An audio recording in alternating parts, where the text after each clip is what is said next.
Mm.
Hello?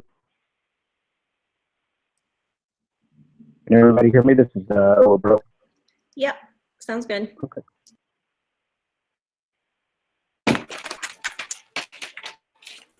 Sorry, I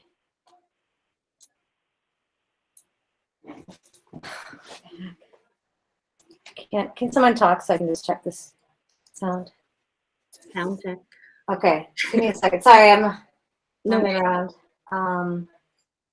we are. I think ready to go when you are. Okay, I think it's good. Yep, we're good.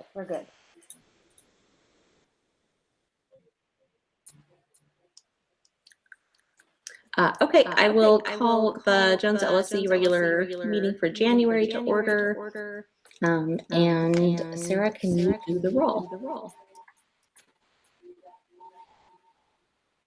Yes. Andrade. Present. Bowman. Present. Clancy. Present. Cresswell. Present. Hilbrands. Here. Kerr. Present. Land. Is Deborah here? Not yet. Mana Hoppenworth. Here. Ma here. Martin Set. Here. Menjivar. I am present. Powers. Present. And Zen. Here. If you see Deborah come in, let me know. Also, I believe that Violetta will be joining us late, and Elaine will not be able to be here today. Go ahead, Ellen. It looks as though there's an echo on the YouTube, just as a heads up. I don't know what's causing it. Okay. Give me a second.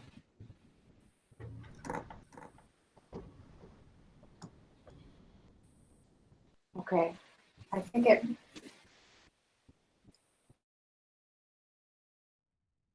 it should be okay now. I did some upgrading and haven't tested it since then. Let me go listen. Do you need us to do a little sound check while you listen? It's just it's delayed, so.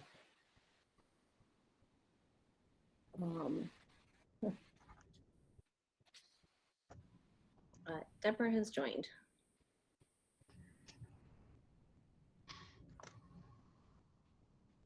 All right, the echo is gone.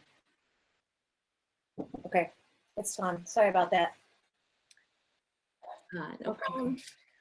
So approval of the agenda is the next item.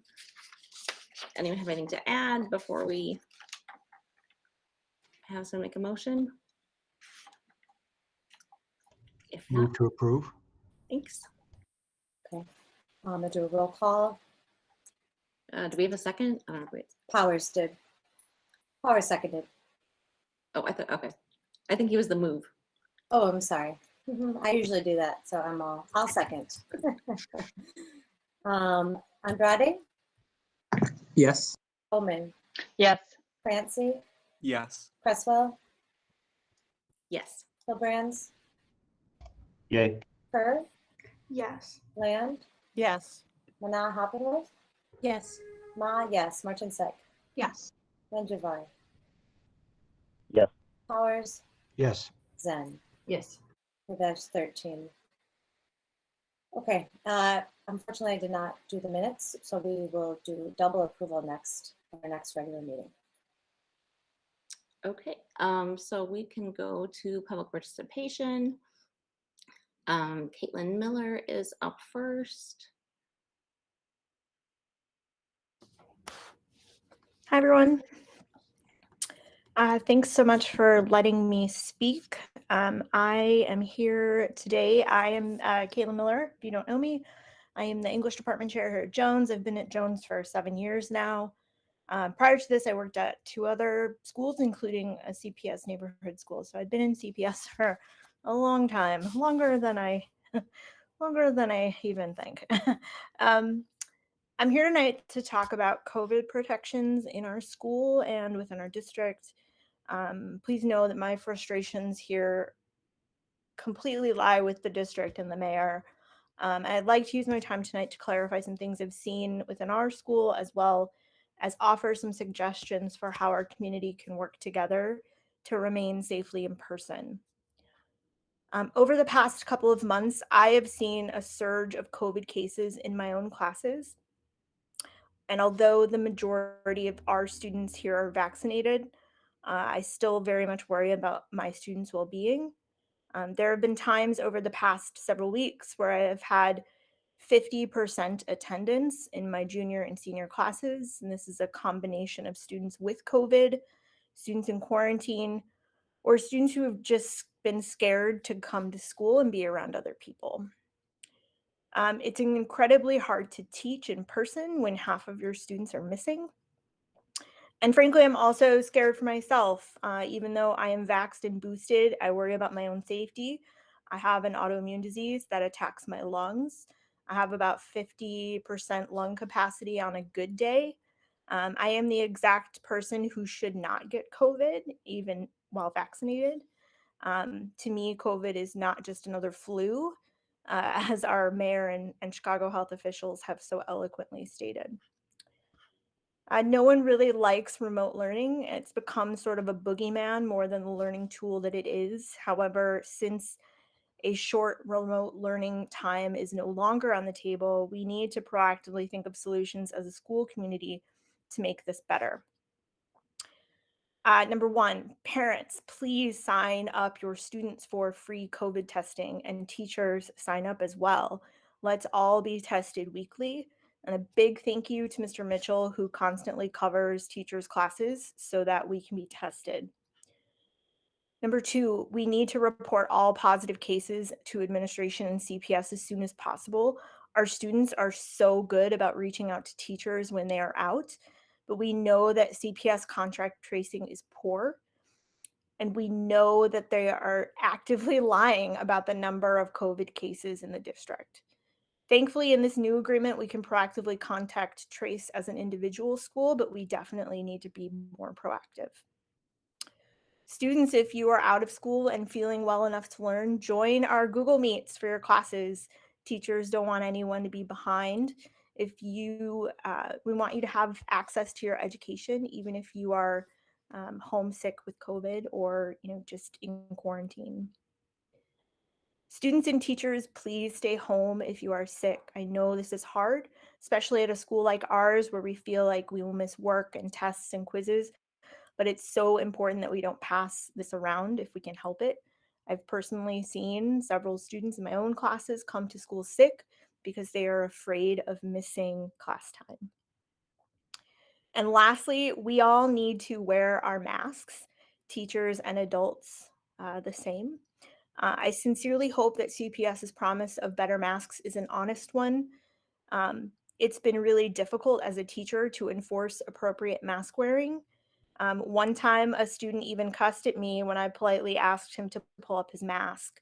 And this is unacceptable. No one really wants to wear a mask, but we have to. And students, teachers, admin, and parents, we all need to work together to support this expectation. Thank you so much for your time. Thanks so much, Caitlin. And then we just have one other speaker signed up here. So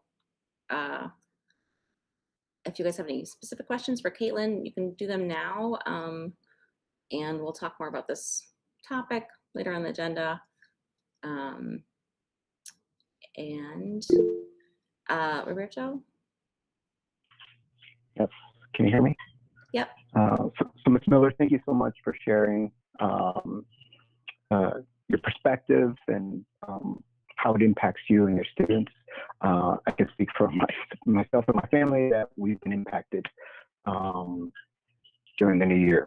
So I understand, and I think the message that you're sending is important, and I think that has to be continuously reiterated to the entire Jones School community. I think Mr. Mitchell has done a good job of just trying to remind folks when testing is available and encouraging folks to participate in that testing program. So I'm wondering, what else is the school doing to just remind students to wear their masks, to social distancing when possible, to stay home when they're sick? And the reason I'm bringing this up is because when I take the CTA of public transportation, it's like nonstop announcements. So I'm just wondering if those announcements, if posters, what else can we do? What is the school doing? And what else can we do? Because I think it is important that we adhere to, if students are not feeling well or staff are not feeling well, they should not come in, right? That's a mitigation effort. So that's my question there.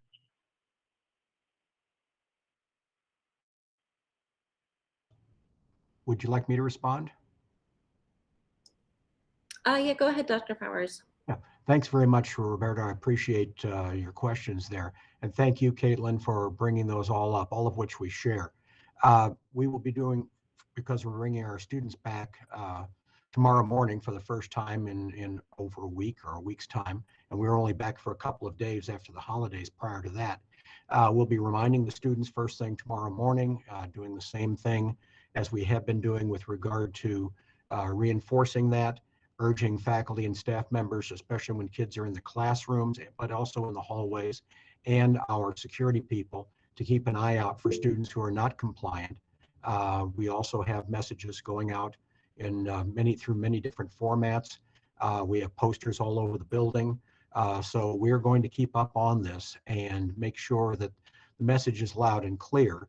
And if that includes, stopping the students, saying, look, let's take care of business here, while not wanting to create a confrontational situation and make that the issue, I think it can be done. I think the vast majority of our students do comply pretty well, but there are some soft edges times. During lunch hours, for example, they have to remove their masks to eat.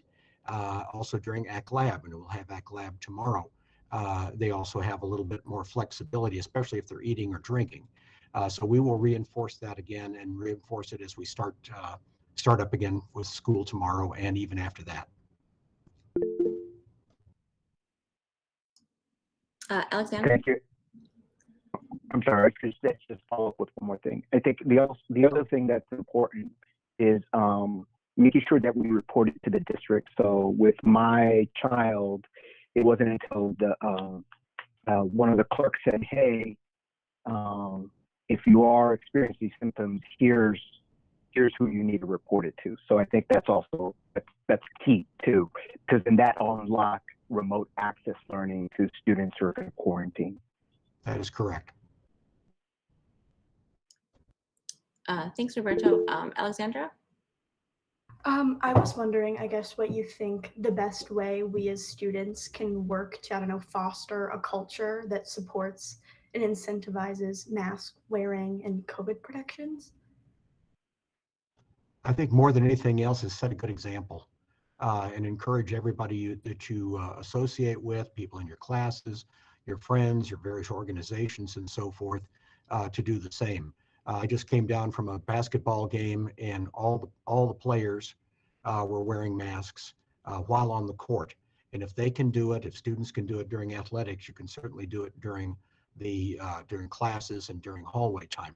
And I will say this, having used the KN95 mask, I find them to be far more comfortable, easier to wear for longer periods of time, frankly easier to breathe, and from what I'm told, they're much more effective.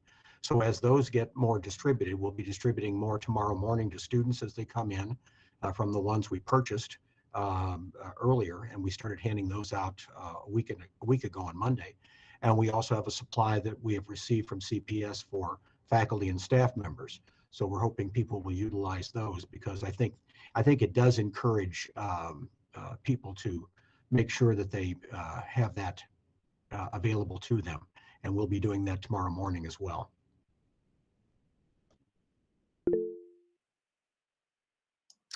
William?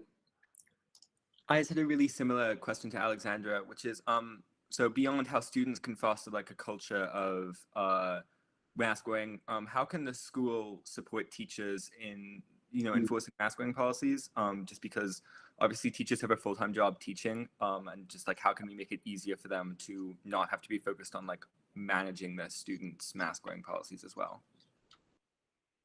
I think as long as students know that it is a requirement and we do take it seriously, we cannot, staff members like myself or other members of the administration or security cannot be in every classroom, but we can certainly be in hallways frequently and try to, make sure that students, for example, when they first come in the morning, get that reminder, and then as we go through the day as well. Again, trying to do it in such a way that that doesn't become the issue by itself, the actually asking somebody to take care of business on that. But if we need to, we'll start taking care of, especially if somebody's being obdurate about it, somebody's being belligerent about it, we'll take care of that. Certainly, Ms. Miller, what you cited earlier about a student reaction to you should not have happened. And hopefully that was reported to us in the office so we could take care of speaking with that student and making sure that that kind of thing doesn't happen again. So I think it's all of us need to be part of that. And especially if we can get the new masks in people's hands, I think they'll find them to be a bit more comfortable. At least that's been my experience. Rachel, go ahead. Thank you, Ms. Miller, for your comment. I have a question related to what you said about for individuals with some sort of autoimmune disease, or especially students. I mean, teachers and students and staff all fall under this category, or I would hope they could. But is there a way, I actually don't know the answer to this, is there a way for students who maybe have some sort of, I don't know, is the word autoimmune like disease? Yeah. Is there a way for them to have a remote learning option during this like surge time in particular? Just because I guess the expectation right now is students will need to attend class. But as you pointed out, it's kind of, these people are the people who should not be getting COVID. So I just wonder, is that something the school can offer students?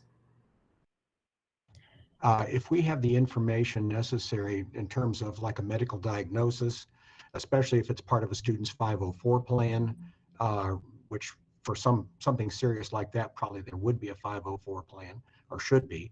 That's something we can try to work with. We have to make sure that we are providing the kind of support the kids need. So yes, I wouldn't see any reason why not. But again, it needs to be something that is documentable, so that somebody isn't just saying, "Hey, I don't want to come to school, period. So I'll check in remotely." Not that we don't trust people, we just need to have things documented in that way.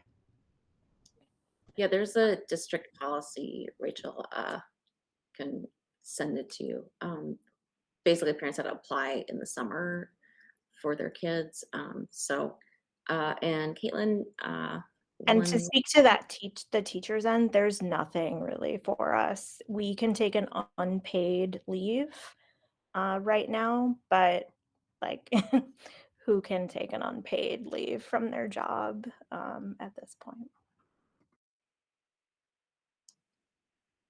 Thanks. And then some of the comments here, Roberto shared that, and then Daniel said as well, some of the Jones clubs are organizing a KN95 mask distribution and promoting mask wearing and mitigation measures. And student voice is important to do this. And Daniel says the National Honor Society is handing out masks the 2 days after winter break, and they'll be handing some out again tomorrow in the lobby.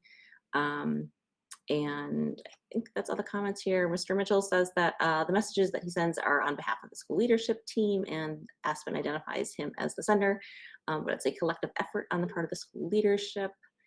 And Daniel has a shout out to Ms. Logan as a huge help in the mask distribution as well. And so I believe the health and safety worked with administration, and 5,000 KN95 masks were purchased over break to be distributed. And go ahead, Ellen. I just wanted to follow up and thank Caitlin for bringing those issues to our attention. And then also follow up regarding COVID testing this week. I believe I saw I think it was in the principal's report that it's from 8:30 to 3:15 on Thursday. I kind of just wanted to A, confirm, and B, like make that PSA kind of on blast. So can we confirm that? Thanks. Yes, it is on Thursday. And they'll be here the entire school day, 8:30, 3:15. Awesome. And you. we're So, yeah. really urging people, we sent out a message to, pardon me, I've got a fire engine going by here. It's not stopping here, fortunately. The message we sent out to parents today included that information to all families, and also urging people to sign up for and register for testing, because we really would like to see as many people as possible test on a regular basis. And we have the supplies, we have the place, we have the date and times, and the students are right here, the faculty and staff are right here. So we want to make sure that message gets out as well. Thank you. And then my follow-up to that was, I know right before break, our testing window had shrunk to like 2 hours. So I was wondering if this increased window is for more than just this week, or if we know that yet from CPS. We don't know yet. I would assume it probably is continuous. A lot depends on volume and staffing for the organization. I think Mr. Mitchell was going to follow up with that there. Yeah, I'm sorry. I didn't mean to seem snarky by hitting the button too many times. I actually spoke with someone from the COVID testing group last week to confirm this week for the full day and moving forward, because of the numbers that we have registered and the potential number moving forward that we should have registered would be indicative of them giving us the resources for that amount of time. It had been truncated because for several weeks, even though we had a large number registered, we had a very small, we had like 10% of that number actually testing. So it was hard to justify them coming, sending 2 and 3, testers for a full day for 50, people to be tested. Go ahead, Sarah. I just had 2 comments from the YouTube chat. One was Jones is one of the top schools in terms of vaccinations per Chalkbeat. I think we were at 80%. So kind of citing that, maybe announcements or some kind of push could cite that and then ask for even better numbers. Maybe that could be something the school could do to get the numbers higher. And then someone else asked, curious where the vaccination data is coming from. Cassie, you might know this. Their daughter is vaxxed and boosted, but has never been asked by the district for her status. So do you remember where Chalkbeat got that info?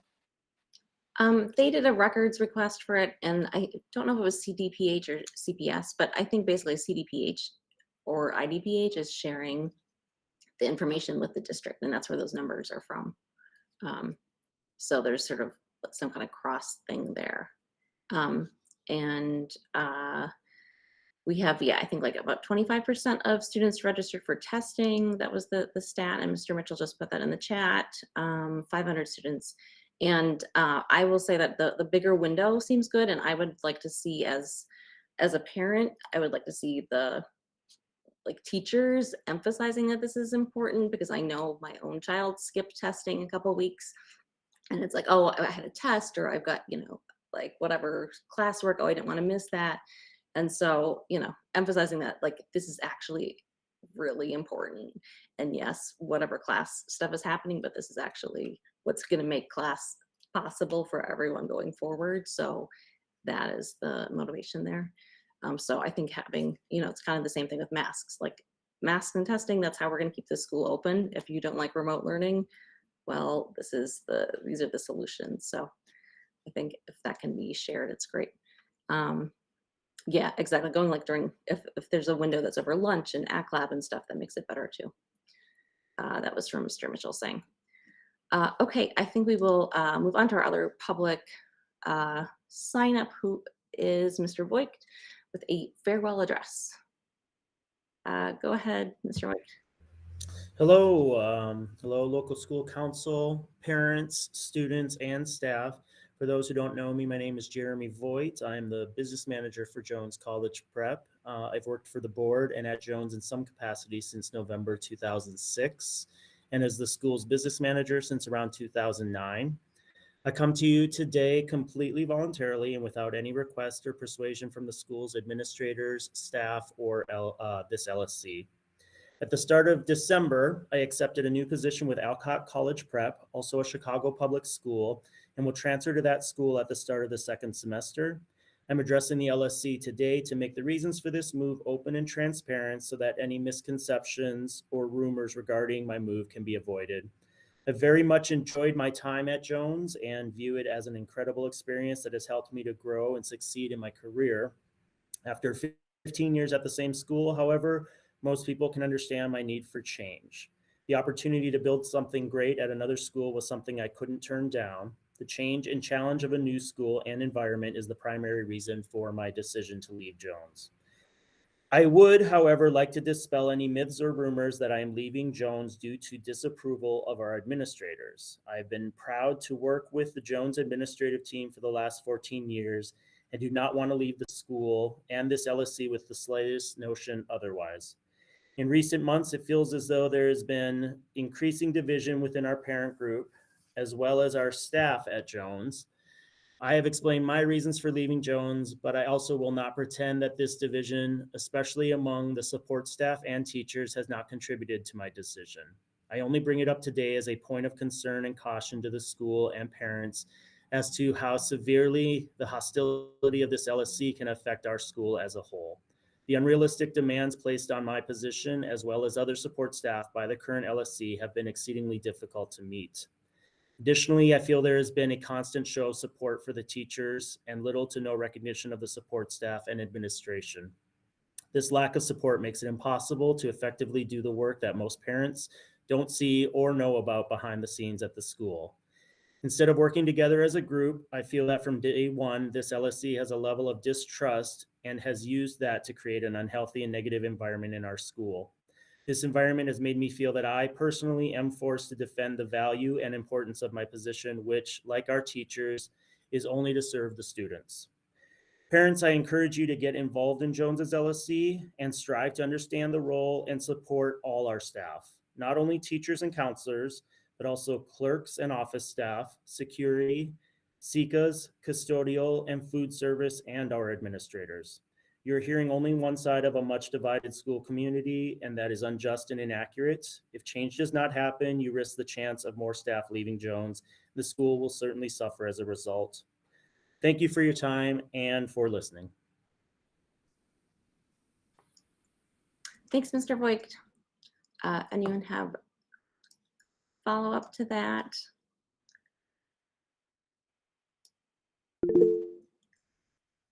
Alexandra?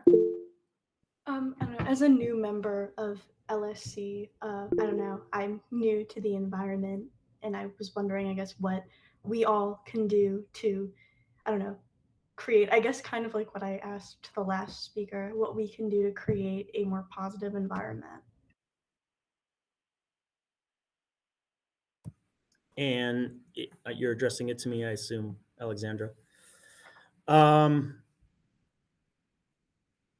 In my opinion, I can just say that it feels a bit one-sided when I listen to the meetings, which I have since the new LSC has been in power. It seems almost as if certain people who feel a different point of view are bullied or backed into a corner. I think that hearing both sides of most scenarios and understanding everyone's opinions is the best way to move forward and benefit the community and the school as a whole.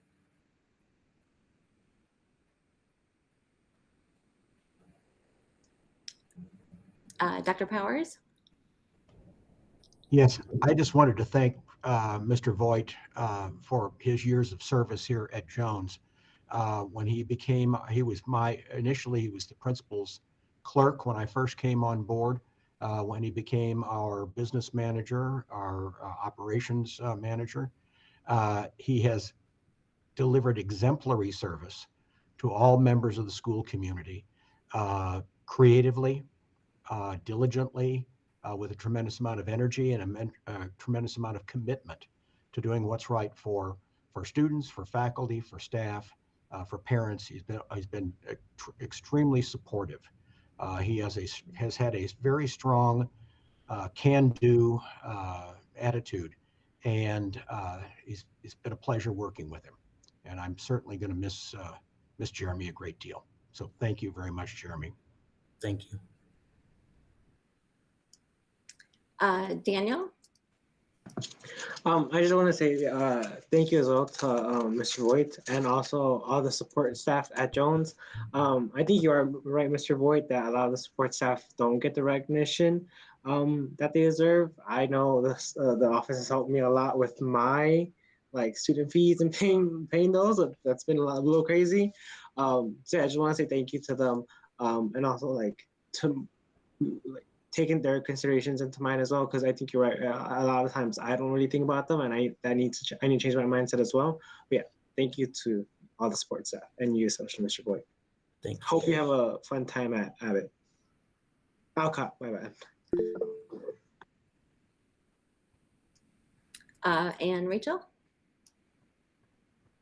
I wanted to say to honor Ellen and Kim's, Ms. Martinsek's and Ms. Bellman's policy.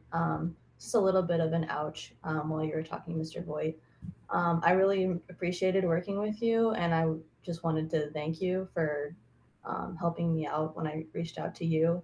And I thought that that brought some collaboration to this LSC and administration.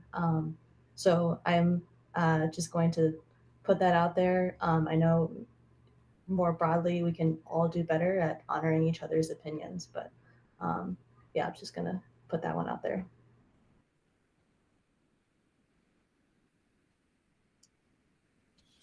Thanks, Rachel. And Ellen? Hi, Jeremy. I just wanted to say I have appreciated working with you. I feel as though it's challenging to have a role as a staff member or a faculty member as well as an LSU representative. I recognize that my perspective when I speak at the LSC is a teacher's perspective. I don't necessarily have the perspective of every single role within the school building. So I hear what you're saying about needing to hear both sides, and I appreciate you bringing that to the floor. And I just wanted to say thank you for being great to work with. And then also I hear you and acknowledge that that is not something that I have personally been able to bring to the floor, but I would like to see more in the future as well.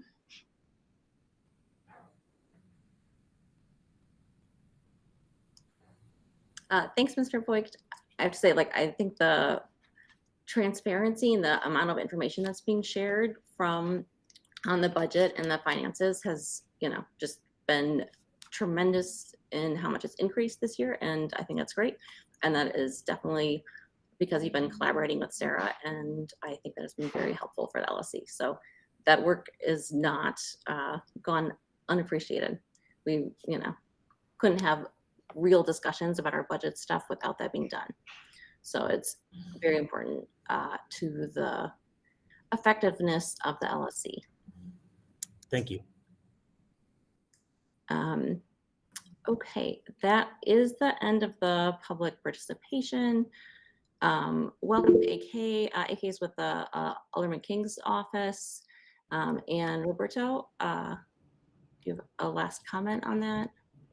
I do. I just wanted to make take a personal point of privilege here.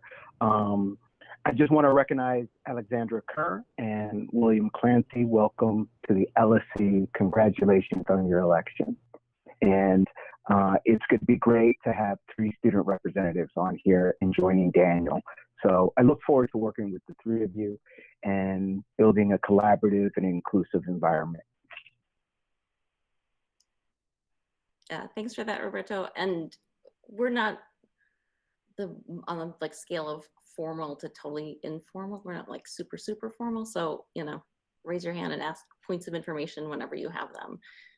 And I have a pretty good document on it's less formal than Robert's Rules of Order, but it's kind of like adapted for LSCs. So that's sort of like worth looking through. It's a little old and like horribly formatted, but I think it's actually a really good resource. So I'll share that with you guys too.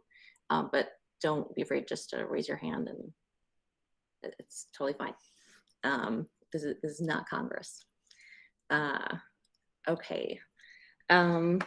So I did rearrange things on the agenda this month so we can get to business first, and then we'll do reports after that. I see Kim enthusiastically thumbs up to that, and I think it's good because then, you know, please, I know PPLC did not have a report this month, but typically we get, you know, good thorough reports from people.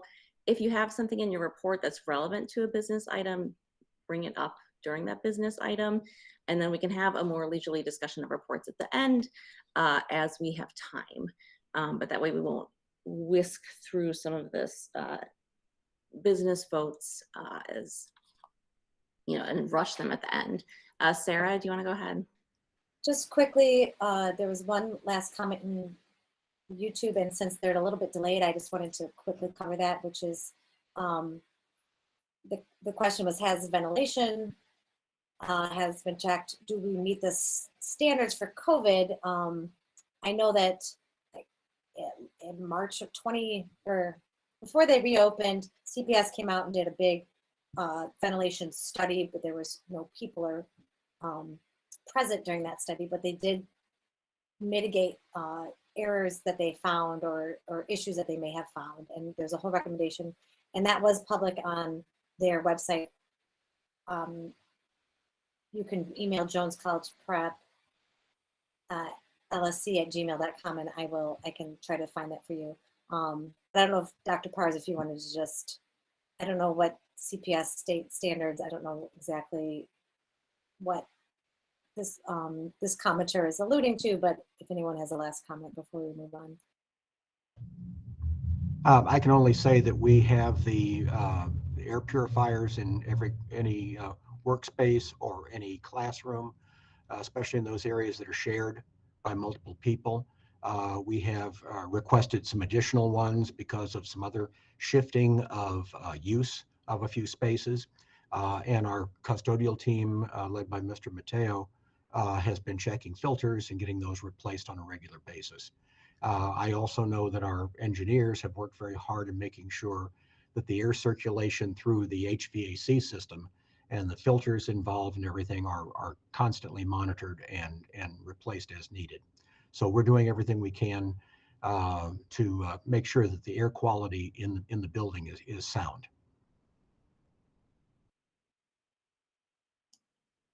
Thanks, Sarah and Dr. Powers. So the first thing we have is approvals, and I think the only one that we have things under is items over $2,500. Sarah, do you want to guide us through that? Yeah, yes, you can't unmute when you're trying to share your screen. Okay, let me pull these up.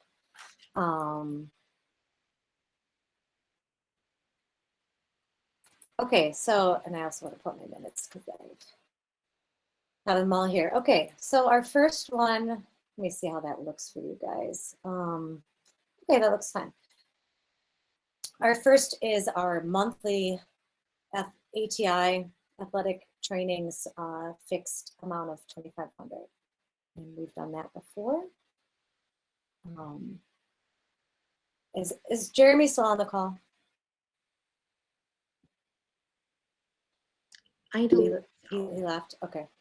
Okay. So I think he's still in the building. If you want me to grab him. No, I just might have one question about the busing things. I don't. Then we have BJ's transportation is $12,000 for buses, but he and I were having a back and forth conversation about how we couldn't really pay over $10,000 unless we had a contract. So potentially we have a contract with BJ's transportation. I haven't seen it. The district has a contract with them, so that's all I know about that is what I'm going to say. Someone's raising their hand. Dr. Powers. Yes, the district does have a contract with that particular transportation company, And that's how we operate under. There are a very limited number of firms available to us. And in this particular case, it's a pretty significant period of time that is covered by this. The biggest challenge for us is especially the spring, when you have more students and more outdoor activities, which means more buses. So we're in the light season right now for bus transportation. We get into the heavy season with the spring. But yes, we do. There is a contract, and we operate under that contract. Okay. Okay. Well, that's what I know about that one. And if you're on YouTube, I'm sorry, I'm not monitoring the YouTube chat just right this second. Batting cages we saw last time, so we'll talk about those. 64.45. I have a little bit more information about that as far as and let me go through. Well, I'll just talk about it. So we had a budget meeting. We talked a lot about this particular proposal, and again, this is money that the baseball team has fundraised. So it's basically pass-through money. It's money that was different fundraisers have been occurring and put into this account. This is just a small percentage of the fundraising money that they have, and Jones just holds on to that money. And that's all I'm going to say about that. We'll have a broader discussion, but let me go through all of these and then we can talk if people have questions. The theater department wants to do Anastasia for their spring musical, and this is $3,500 or less. It includes the tracks, and those are quoted separately, and the rights to perform. Ms. Colby was concerned that some things will slightly change, so it was just over 3,000. So she's just asking for our approval of up to 3,500, even though it will likely come in below that. And the specifics are in this folder if you wanted to read more about it. Dance Works, there's a residency. That's not the one I wanted. No, that's not it either. Here it is. Dance Works 9,500. This is again, if you think about pass-through money, this is funded through a grant that Jones received through the ingenuity grants that are offered. And so that's $9,500 for that. Another bus one, 8,000.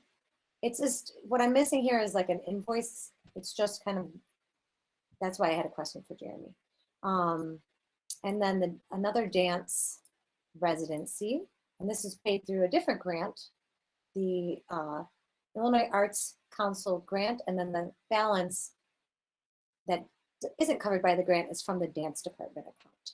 So we can open up the floor to talk about those, and I can bring any of them up if you have questions. Daniel? Yeah, I had a quick question about the bus request. Why are there two of them? Because I understand Dr. Powers was saying that we operate under a contract, and that was for the first one. Is it also the same case for like the second one, or? Yeah, both of those bus companies are contracted by CPS. I'm assuming there's two because one bus company can't handle all of our requests potentially, and yeah, Dr. Powers, I don't know. That is correct. Yes, you're right. All right, thank you.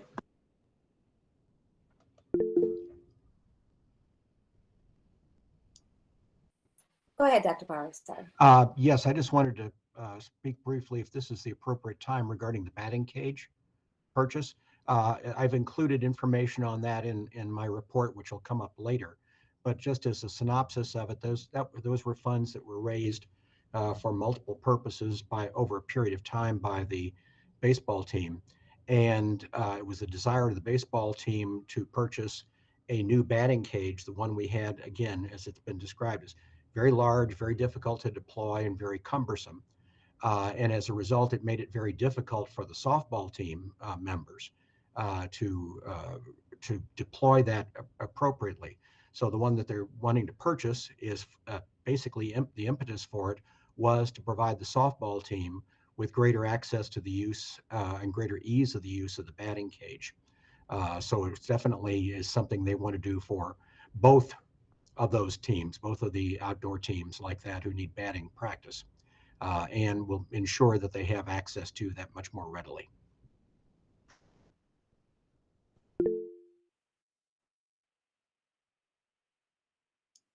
Let's go ahead, Roberto.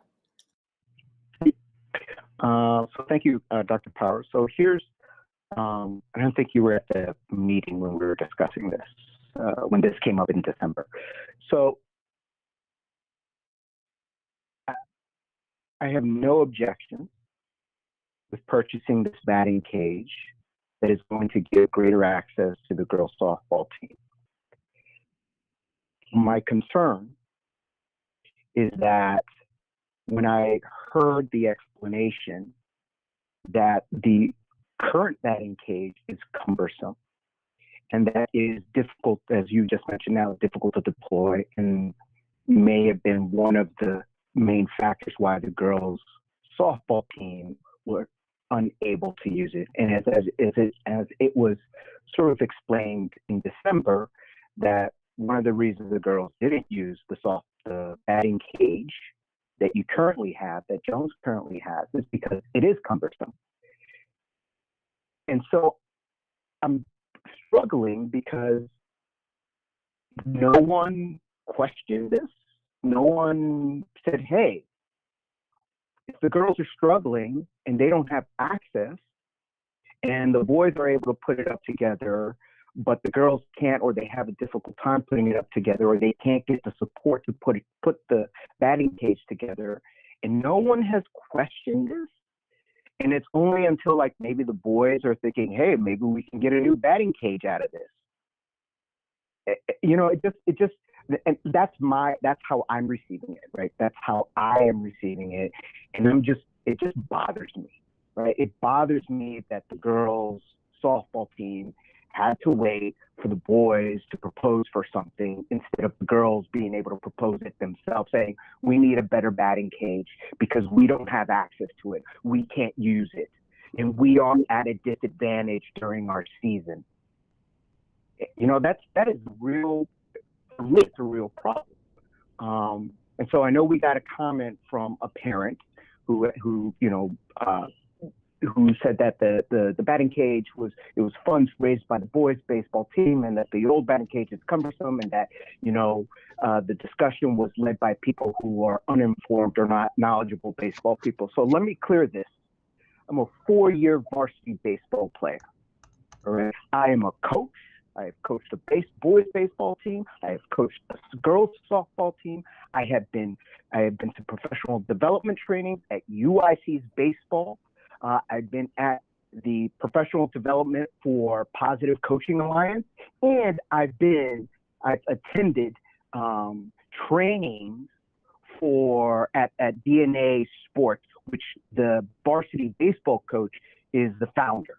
So I understand when we talk about baseball batting cages and when we talk baseball lingo, I can follow it.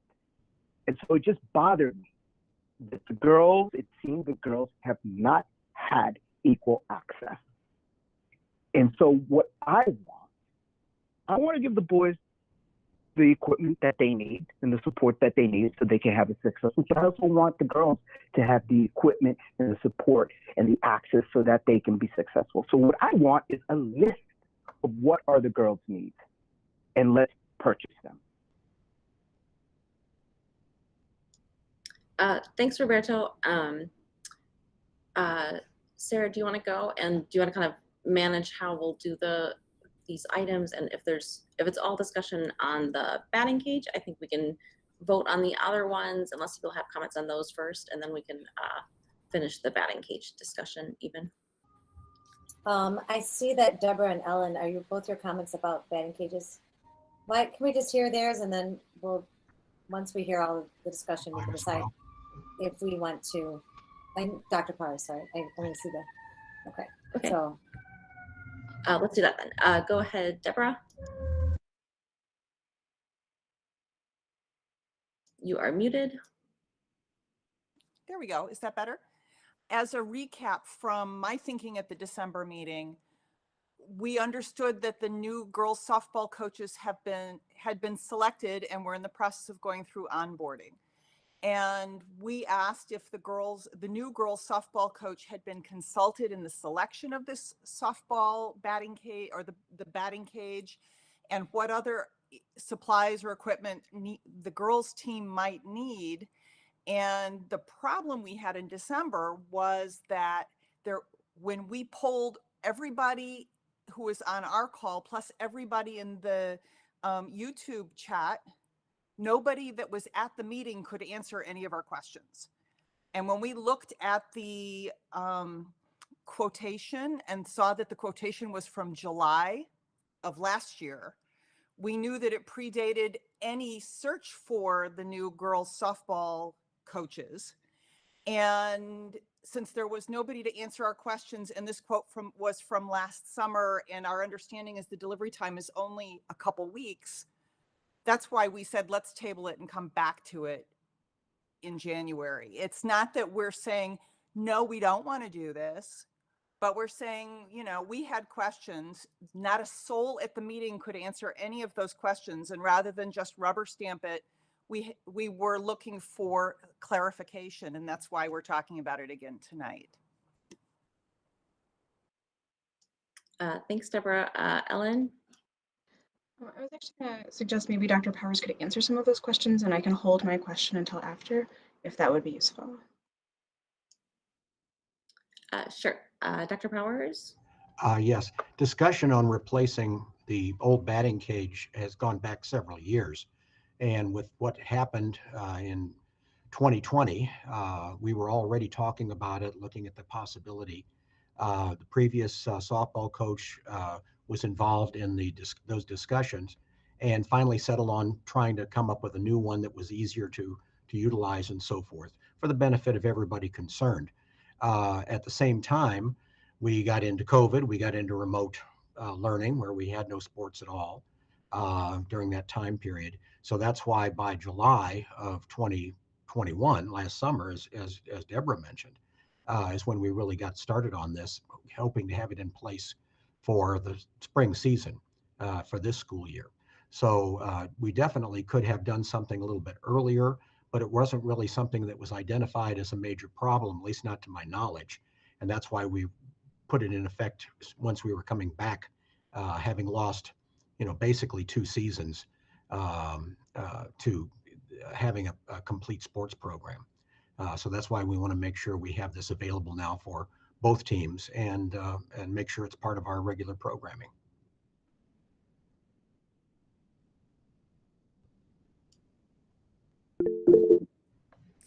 Ellen, do you want to go? And then Deborah? Sure. I feel like I'm in the middle of a conversation. I just wanted to bring up, so I did get the chance to speak with Mr. Stroke, who's our assistant athletic director, between the last meeting and this meeting. So I can share his perspective. I am not a softball expert, so definitely from his perspective, I don't understand entirely, but I think his perspective is that the boys team is looking to effectively donate these funds for the purchase of this for the girls softball team. So again, he may not have been available at that meeting. I believe it was the whatever day in December, but he may not have been able to attend to state that case, but he wanted to like let me know so that I could communicate to the LSC that perspective of like the purchase of this, regardless of whatever history there has been with softball and baseball at Jones, which again, I'm not personally very familiar with. I probably should get more educated about, but just like, that's the perspective that Mr. Stroke brought to me. So I wanted to make sure that that was brought to the meeting. And again, I don't have anything of my own to add, but that's from him. Thanks, Ellen. And Deborah? So back to one of my prior questions. Has anybody run this by? I understand that our new girls coach has been onboarded. Is that correct? In the process, yeah. Has anybody talked to her to confirm that this is what she agrees is the right thing to purchase for use by the girls team? I don't know. Or are we if just anyone assuming has. I that don't know. everybody knows the same information? I don't know one way or the other. It's a piece of equipment we're trying to buy for the school. And as long as I'm sure, like I said, our previous softball coach, who has been very successful with us for a number of years, felt like this was the correct thing to purchase. So I, echoing what Ellen said earlier, it's just this team is trying to buy this for the benefit of everybody concerned, and they're willing to do it with the money that they raised. I would definitely like to see us move forward with this.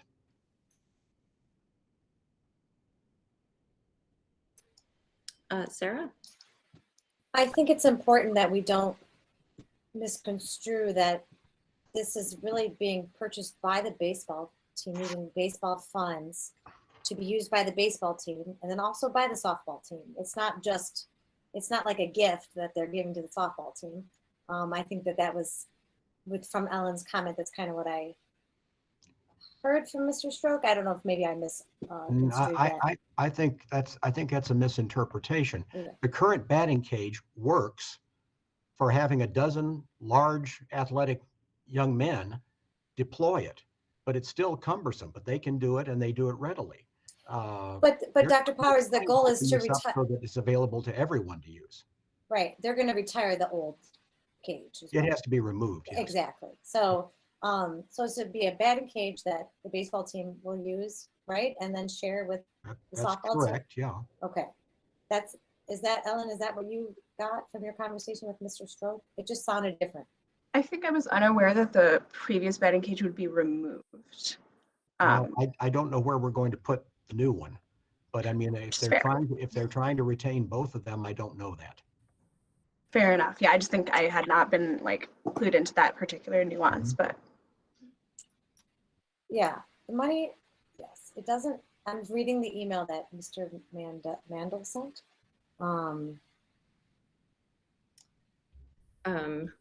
A comment from Mr. Mitchell in the chat is that the cage would be available for all teams to use.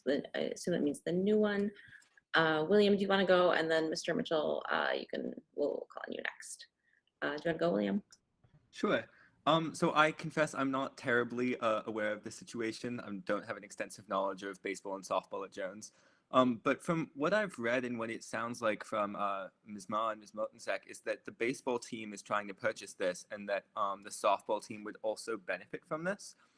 And I don't want to sound impertinent or speak out of turn, but I don't understand the controversy in this situation. Because this seems to be a fairly controversial issue with the members of this committee when it just looks like the boys baseball team is trying to purchase something that multiple groups would benefit from. Again, I don't want to speak out of turn. I get that there are definitely some concerns about the equity between the baseball and softball teams, but that feels like it's perhaps a separate issue that this council should look into at a later time, rather than further delaying the purchase that's already 6 months behind schedule. Again, I'm very new here. I don't want to step on anyone's toes, but just from my perspective as someone outside the situation, that's what I'm seeing, and that's also the perspective that some people outside this council might also have. So yeah, that's just what I would have to add. Thanks, William. So for some bit of clarification, the bid was originally, I think it looks like it's from summer. It was not brought to the council till December. I don't think there was any discussion on the budget committee until before December. Mr. Mitchell? Yeah, actually, William said everything that I was really getting ready to say, because that's my perspective, is that this, sports at Jones is difficult, right? Baseball team goes to a different location, the softball team goes to a different location, weather plays a role. And so to have this device benefits everyone, because when there's inclement weather, you need to have indoor spaces to be able to practice. And so to have access to this resource just seems like a viable thing. And again, just reiterating everything that William said, hearing some of the other concerns, but at this point in time, the purchase of this device would ultimately, benefit everyone. There can be further conversation about the equity of its use, but at this point, it's just a matter of buying it or not. And Daniel? Yeah, real last quick thing. From my perspective, the issue wasn't with who was going to use it. It was just why hasn't this been brought up before, especially if it was with the girls in mind so they can also use it, because I think equity is an important thing. and girls sports aren't paid attention to a lot. And so I think that was kind of the issue that I was getting from before. But like Dr. Powers brought up that this has been an ongoing issue, and it was just this year after the pandemic and stuff that it's been like, okay, we'll actually tackle this. So that's my understanding, but I don't see an issue with it anymore. Okay, I think we've probably done enough debating, I mean, or questions. It's kind of like a combo here. I will say that I am not going to support purchasing this. There's too many questions. If we want the softball team to have $6,000 to spend, I think we could ask the boys baseball team to give this softball team $6,000, and then the coach can decide if that's what she wants to spend it on. It's great to say that we have some idea of this supporting equity, but I don't understand why the baseball team has $32,000 to spend and the softball team only has $1,000 to spend. And I don't see how we're going to be supporting Title IX and building a softball team with that sort of disparity. And if this is not actually the top priority of the softball coach, then that's she doesn't have any say in it. So that seems not justified. So I will be voting no on this. And I also have huge questions about how there's been a $15,000 donation to the boys baseball team, or a fundraising thing that did not come before the LSC. There's been no approval by us. I haven't seen anything in the minutes from before the council was seated last year. And so I'm not comfortable spending that money either without some explanation of what it was fundraised for. And I just don't think I'm doing my duty as a council member to potentially continue a violation of Title IX here by voting yes. And so my vote will be no when we make the motion to vote on this batting cage. So I think we've had a lot of discussion on this. If you have a specific question that needs to be answered before you think that you'll be comfortable voting on this, please ask it. But otherwise, I think, if you want to make a quick statement on why you plan to vote the way you want to vote, that's fine. But so we'll just wrap this up with the next 4 speakers. Ellen? So I think something Mr. Mitchell said helped clarify, I think, where our discussion is centered on. I think there's questions about equity of access and use of supplies. I think there's also questions of equity with funding and fundraising for the teams. So I could be wrong. I think that helped me at least clarify some of the concerns that might be coming up here.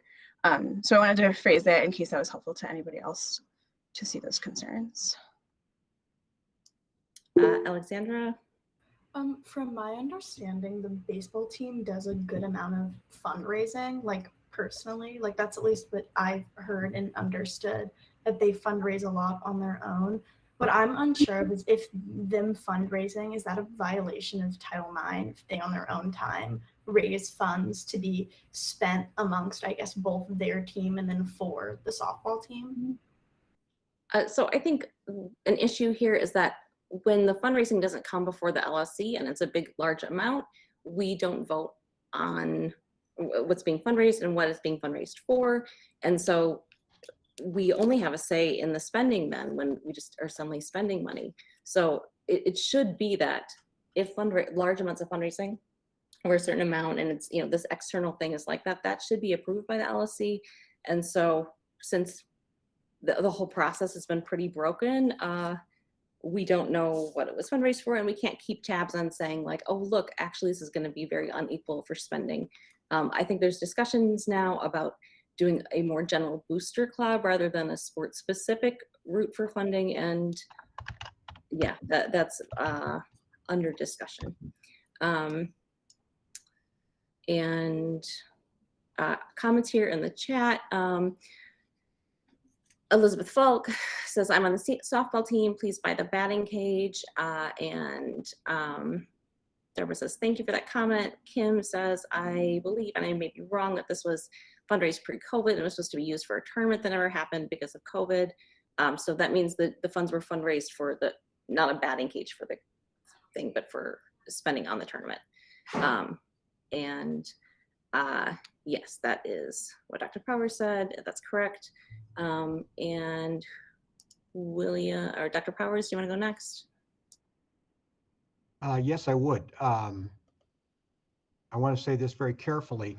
We're talking about equity, but then we're denying a purchase that is designed for that equity that we so value. I cannot imagine, and I don't have the ready access to the new softball coaches, but cannot imagine that they would not support doing this. Their predecessor certainly did.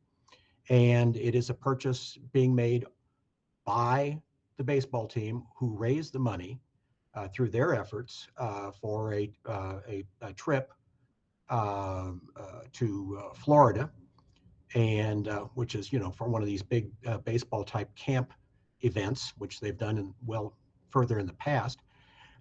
Since that was scrubbed, they have the money. They want to use the money for a constructive purpose. And I don't see any reason, any reasonable reason, why that shouldn't be approved. And I move the question.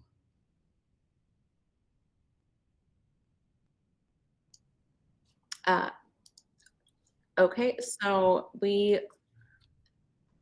that is just a motion to vote on the batting cage, correct, Dr. Powers? No, I'm moving the question on the voting for all of the purchases, because that's what we've been discussing. We've only discussed the one, however, in detail. I think Sarah said we would finish the discussion on the batting cage and then decide how to structure the motion. That is fine with me. Okay. Since it's and William, do you have a quick question on that? Yeah, I had actually had a question about the I was just waiting to ask about the purchase of the cage, which is for me, again, from my perspective, it doesn't seem like this is in any way negatively impacting the girls softball team. It seems like this is a purchase everyone's benefiting from, which the baseball team is generously, offering to make. And we have people in the chat. We have a person, Elizabeth in the chat saying she's on the softball team. Please buy this.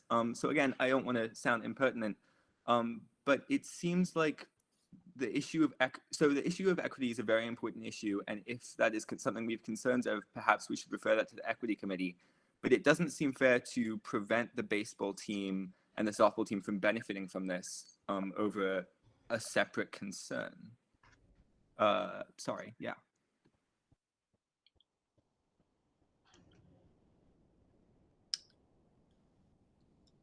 Okay, thank you, William. I would prefer that we vote on these separately like we did last time around. Did anyone second Dr. Powers' motion? If not, I will make a motion that we vote just in the batting cage, and then we can vote on the other issues. okay. Alexandra, did you have another question? Yeah, I did. I'm not sure if I'm understanding fully what the conversation is about, I guess. It seems like, at least from my outside perspective, I guess as well, because I wasn't here while this conversation started, that it feels a little counterintuitive to, in the name of equity, deny what these girls are saying, because I understand how it benefits the boys softball team, but I mean the boys baseball team, but to deny the girls a benefit, and like because it's also benefiting the boys, just seems like it doesn't seem like a good idea. It seems I don't know, it's kind of hurtful. Like it doesn't feel good. Roberto? Yeah, so Alexandra, thank you for that. And William, I agree with your logic here and where we're going. Let me explain just something that Alexandra just said. Like, this benefits the girls, right? But there seems to be a correlation. It only benefits the girls if it benefits the boys, right? For all this time, the girls haven't had access to a batting cage. That's what I'm hearing. And this is an equity issue. So I'm trying to address this historical thing. I agree that we should purchase this. And I agree that it should be equally, that both teams should have equal access to this. But now we have to address, why did it take the boys fundraising for the girls to have access to a system that would provide better support for both teams? Does that make sense? So I think that's where we need to drive. That's where I'm driving this.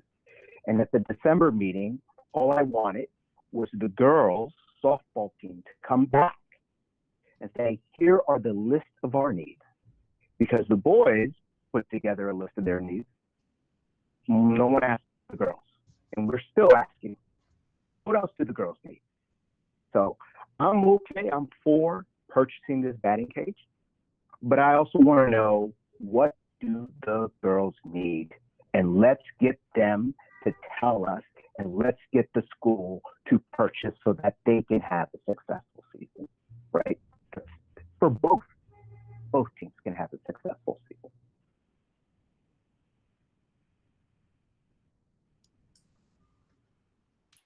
Okay, I'm gonna make a motion to approve $2,500 for ATI, $12,000 for BJ's transportation, $6,445.41 to Carol.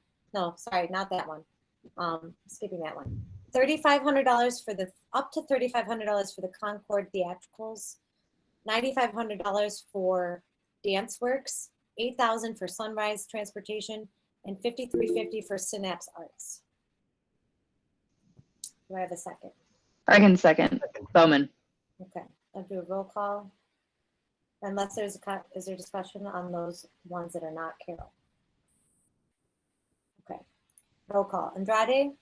Yay. Bowman? Yay. Clancy? Yay. Cresswell? Yay. Hilbrands? Yay. Kerr? Yay. Land? Yay. Mana Hoppenworth? Yay. Ma, yay. Martin Sek? Yay. Menjivar? Yes. Powers? Yes. Zen? Yes. So that's 13 out of 13. The second motion will be to approve $6,445.41 to Carol for a baseball/softball batting cage. Do I have a second? Second. It wasn't that included in your first motion? I'm I pretty sure took you it. said I Carol. said Carol, and then I said not Carol. Okay, I wasn't. Okay. Did anyone catch that? Second. Okay. I'm going to do a roll call vote for this. Andrade. This is for the batting cage. Mr. Andrade, are you here? He's muted. Maybe he got. Okay, we'll come back to him. Bowman. Yay. Clancy. Yay. Cresswell. No. Cresswell, no. Hilbrands. Yay. Kerr. Yes. Land. Yes. Mana Hoppenworth. No. Okay, Ma, yes. Martin Sek. Yes. Manjumar. We lose him? No, it looks like we. See things moving. Manjumar? Sorry, I lost audio. You want to put your vote in the chat?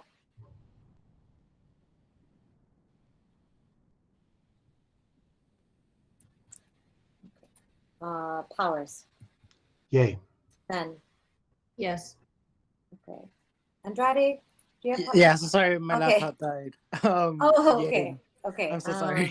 That's okay. That happens to all of us.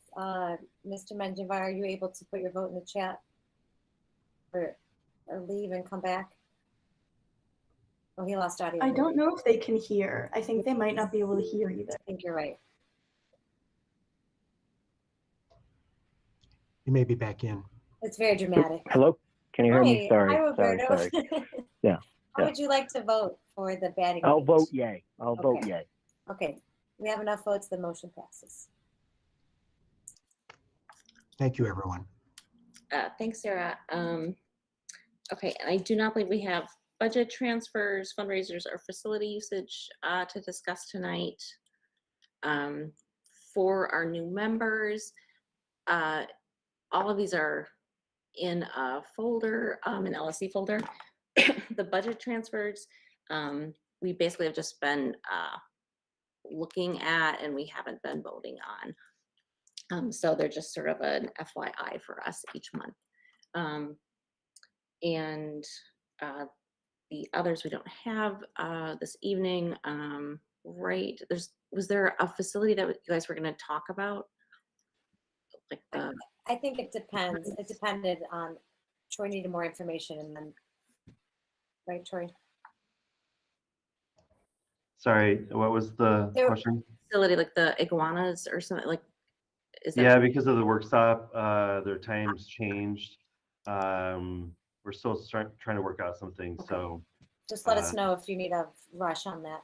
Yeah. Great. Okay, the next item, LSC committee member requirements. That is something Deborah brought to put on the agenda. I think she can go over it pretty quickly. Deborah, do you want to go ahead? Sure.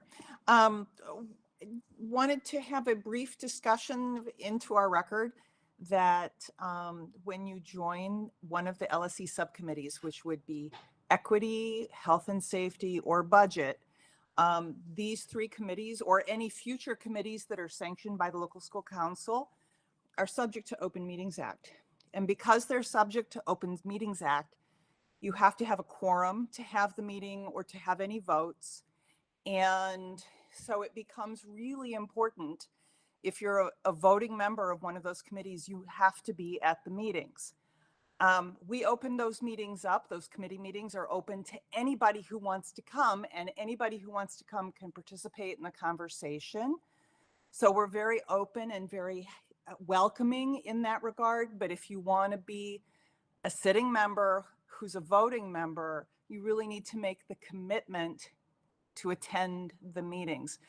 I know we had a recent situation with one of those subcommittees where we were scrambling at the last minute to get quorum on a night we needed to have a vote in order to have something come back to the local school council. And so people were making phone calls and rattling cages trying to get everybody who's a sitting voting member to come back into the meeting. And so I really think that that's important. We welcome participation. We welcome, and it's a little bit more relaxed than what we're doing here in the formal LSC meeting. But if you want to be a voting member, we need you to come to the meetings, because if you screw up the quorum, we can't move things forward in those subcommittees. And that was my public service announcement for the evening. Deborah, would you want to consider some sort of more formal way to structure this? Like, we could put into the LSC bylaws.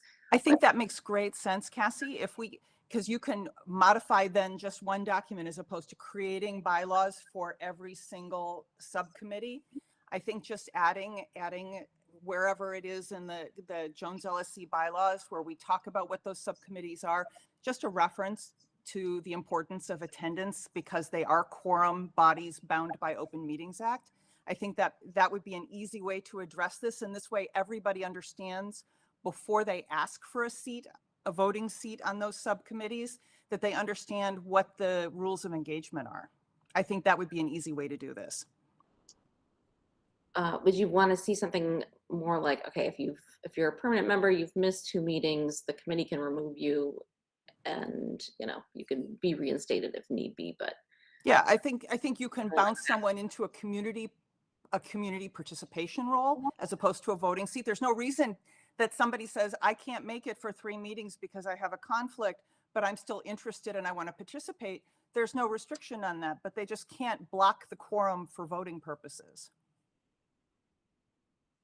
So just a reminder to everyone in the meeting and listening, committees don't make binding decisions anyway. They make recommendations and send them back to the council.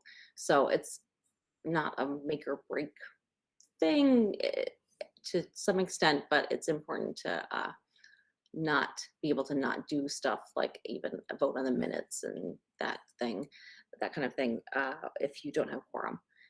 So Deborah, if you want to look at the bylaws and make a suggestion, it has to be presented to the council, like made public 7 days before the next meeting if we want to have a vote on it. Okay, I can draft something and we'll get it sent around. Okay, that's good. And then I think we did it before with bylaws where you can put your comment in that draft, you know, ahead of time. And then we can vote on the final version, if any, next month. Roberto? Yes. According to the LSC reference guide, right, just as a suggestion to Deborah, as she's developing this language. So according to the LSC reference guide, right, an LSC member may be removed from the LSC by majority of vote of the LSC if the LSC member has missed 3 consecutive regular meetings or has missed 5 regular meetings within a 12-month period. So, you know, I think you could apply that to the committees as some sort of guideline.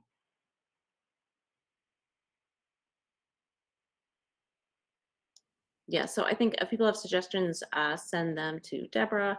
And I think the bylaws, the current version is linked from the LSC page. Let me know if you can't find it. And I think that is enough for that item. Item C is modifying the regular meeting schedule for February through April. Violet is not here tonight. She has a graduate school class that is overlapping with Tuesday evenings from 6 to 8. Ideally, and that goes through April. So that would impact our February, March, and April meetings. If we could make an adjustment for her, that would be great. There are many of us now, 15. I don't know if that's going to work. If we could even, if it's possible that a different weeknight works, I think that would be my first desirable option. If we could only shift this meeting like a half hour later, then she would just, not miss quite as much at least. And if people are open to other things besides weekday evenings, we could certainly consider that. And it would be a possibility to do that as a trial for 3 regular meetings and see what the school community thinks too. Rachel? I wanted to ask the students who have joined and also Daniel, maybe what would work best for y'all's schedules? Because I know these meetings are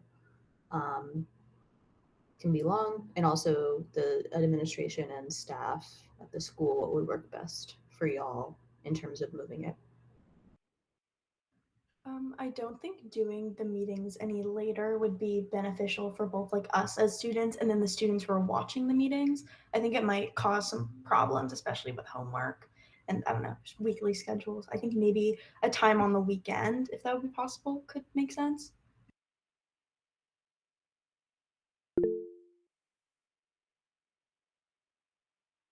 Oh, sorry. Go ahead, Dan.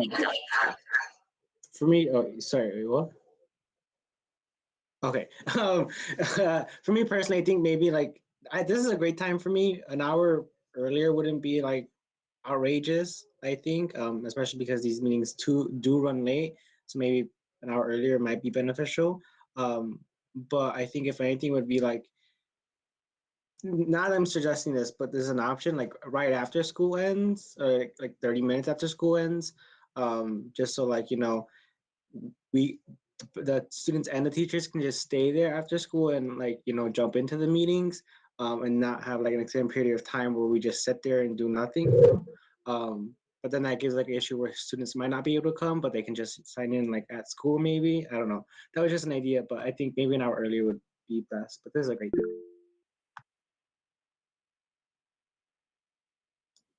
Yeah, I think depending on other people, especially parent schedules and community schedules, earlier than 5 is often out.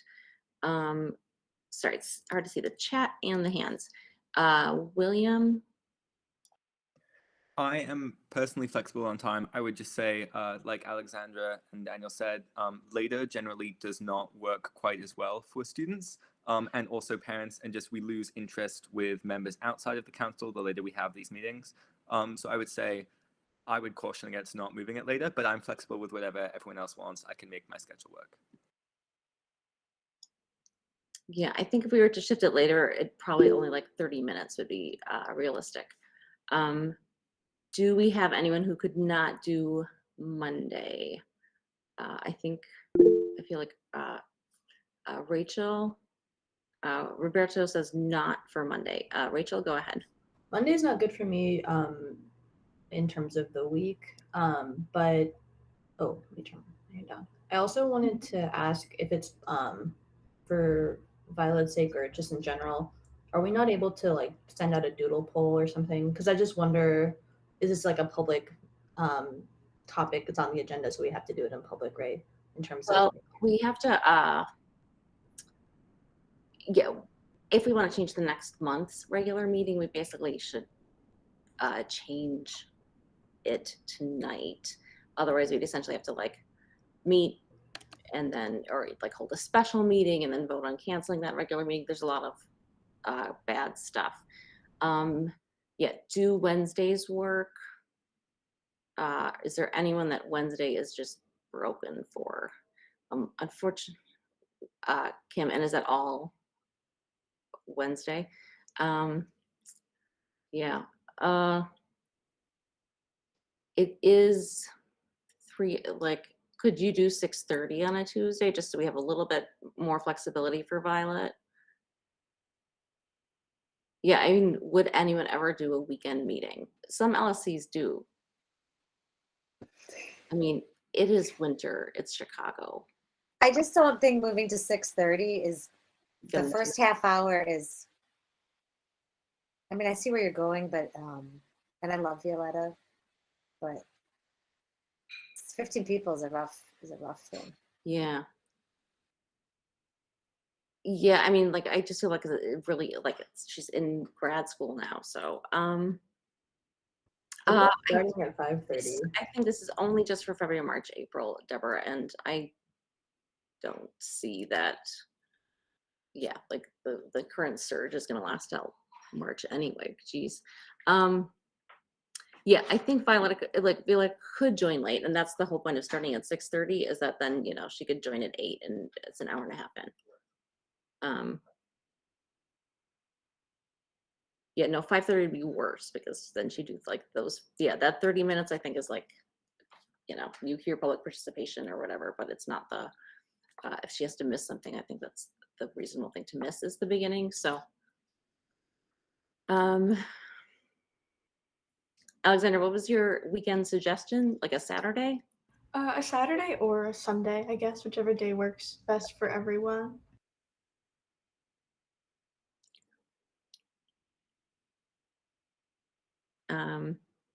I cannot do a weekend. I'm gonna say no to weekends as well. I'm sorry.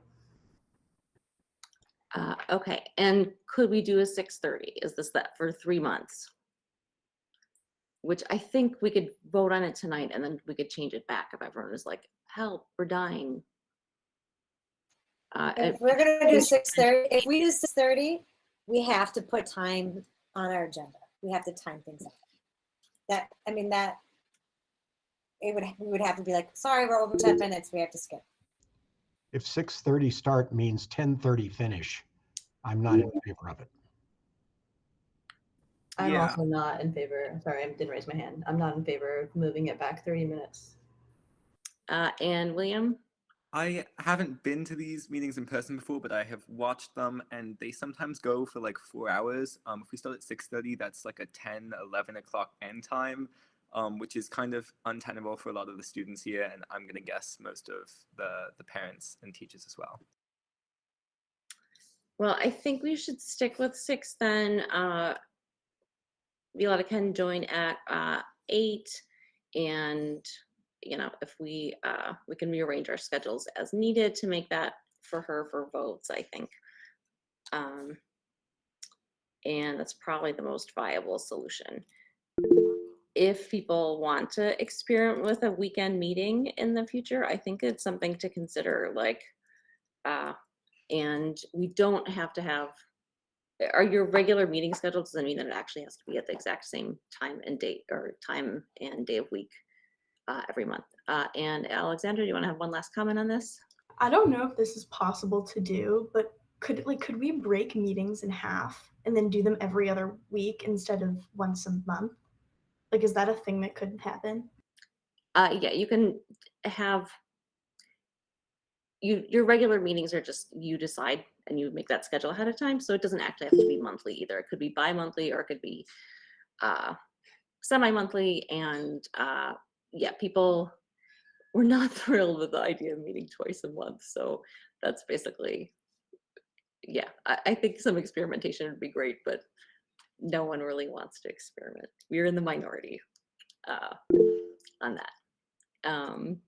And one last quick thing, William. Sorry, I don't mean to keep like extending the conversation. I was just going to agree with Alexandra, which is that if, again, sorry, I'm new here. If we wanted to experiment with breaking the meetings up, then that would be easier for us to push them later and make them have Violetta join, just because at that point they would extend not quite as long. But obviously, if that doesn't work, yeah. Yeah, I think if it's for 3 months, maybe it's not worth it. So, but keep this in mind. We can, this is something that you guys can bring up. Yeah, I know Sarah's like, no. Okay. The next item is so we will not do a vote on that item for the agenda. COVID surge response and mitigation measures resolution. Rachel drafted this up.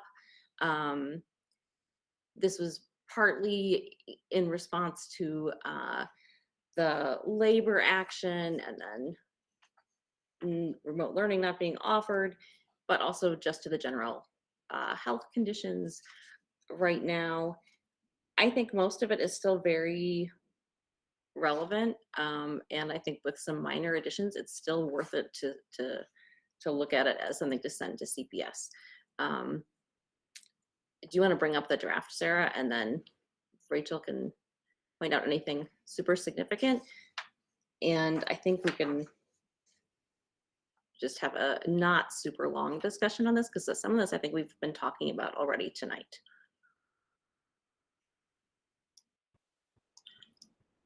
Thanks, Sarah. Yeah, I can just talk briefly about putting this together. For the new members, hey, my name is Rachel. I use they, them pronouns. And so I put this letter together because as members of the local school council, we have been charged with the responsibility to approve and monitor the implementation of the school's continuous improvement work plan, which is a long way of saying we monitor the school's implementation of progressing toward its goals. And so one of those goals is to have a safe school. And so I kind of highlighted some areas of concern that I personally have, and I think several people share with me about school safety right now. And I just put these in a letter to the district. It's, kind of a gesture more than anything, but hopeful that if there are people outside of, I am not a member of, I'm not a CPS staff member, I'm a graduate student. Just the idea of sending notice that people are thinking about these things and we would like to see more than what's been offered, at least more than what's been offered by the district and the mayor. And yeah, I'm happy to explain any of these bullet points.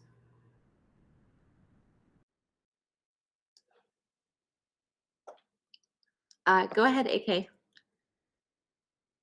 Excellent. Okay, I wasn't sure if it was my time to speak. Obviously, I can see that part of that's addressed to us. I would love to get a copy of this letter, unless it has already been sent to us, so I can have the alderman, read it and go over and definitely talk to you guys more about this. Obviously, we take all this COVID safety stuff really seriously and want to make sure that we can do our part to keep folks safe. Actually, I guess branching off of that a little bit, I think some people might have heard that we got a really big shipment of KN95 masks. I'm not sure if we're able to deliver some of of those to Jones, but we have been going around to all of our schools and making sure that they have some. So I know that isn't everything that's on that list. But definitely, if that hasn't been done, I want to make sure that we can do that, since obviously it's been a really big deal, and these masks will offer folks better protection. So we want to make sure that we're doing the bare minimum and making sure that folks have the kind of resources they need as we kind of weather this out. So the letter I'd really appreciate, and then also we can get you guys masks. That's something that is needed there. Thanks.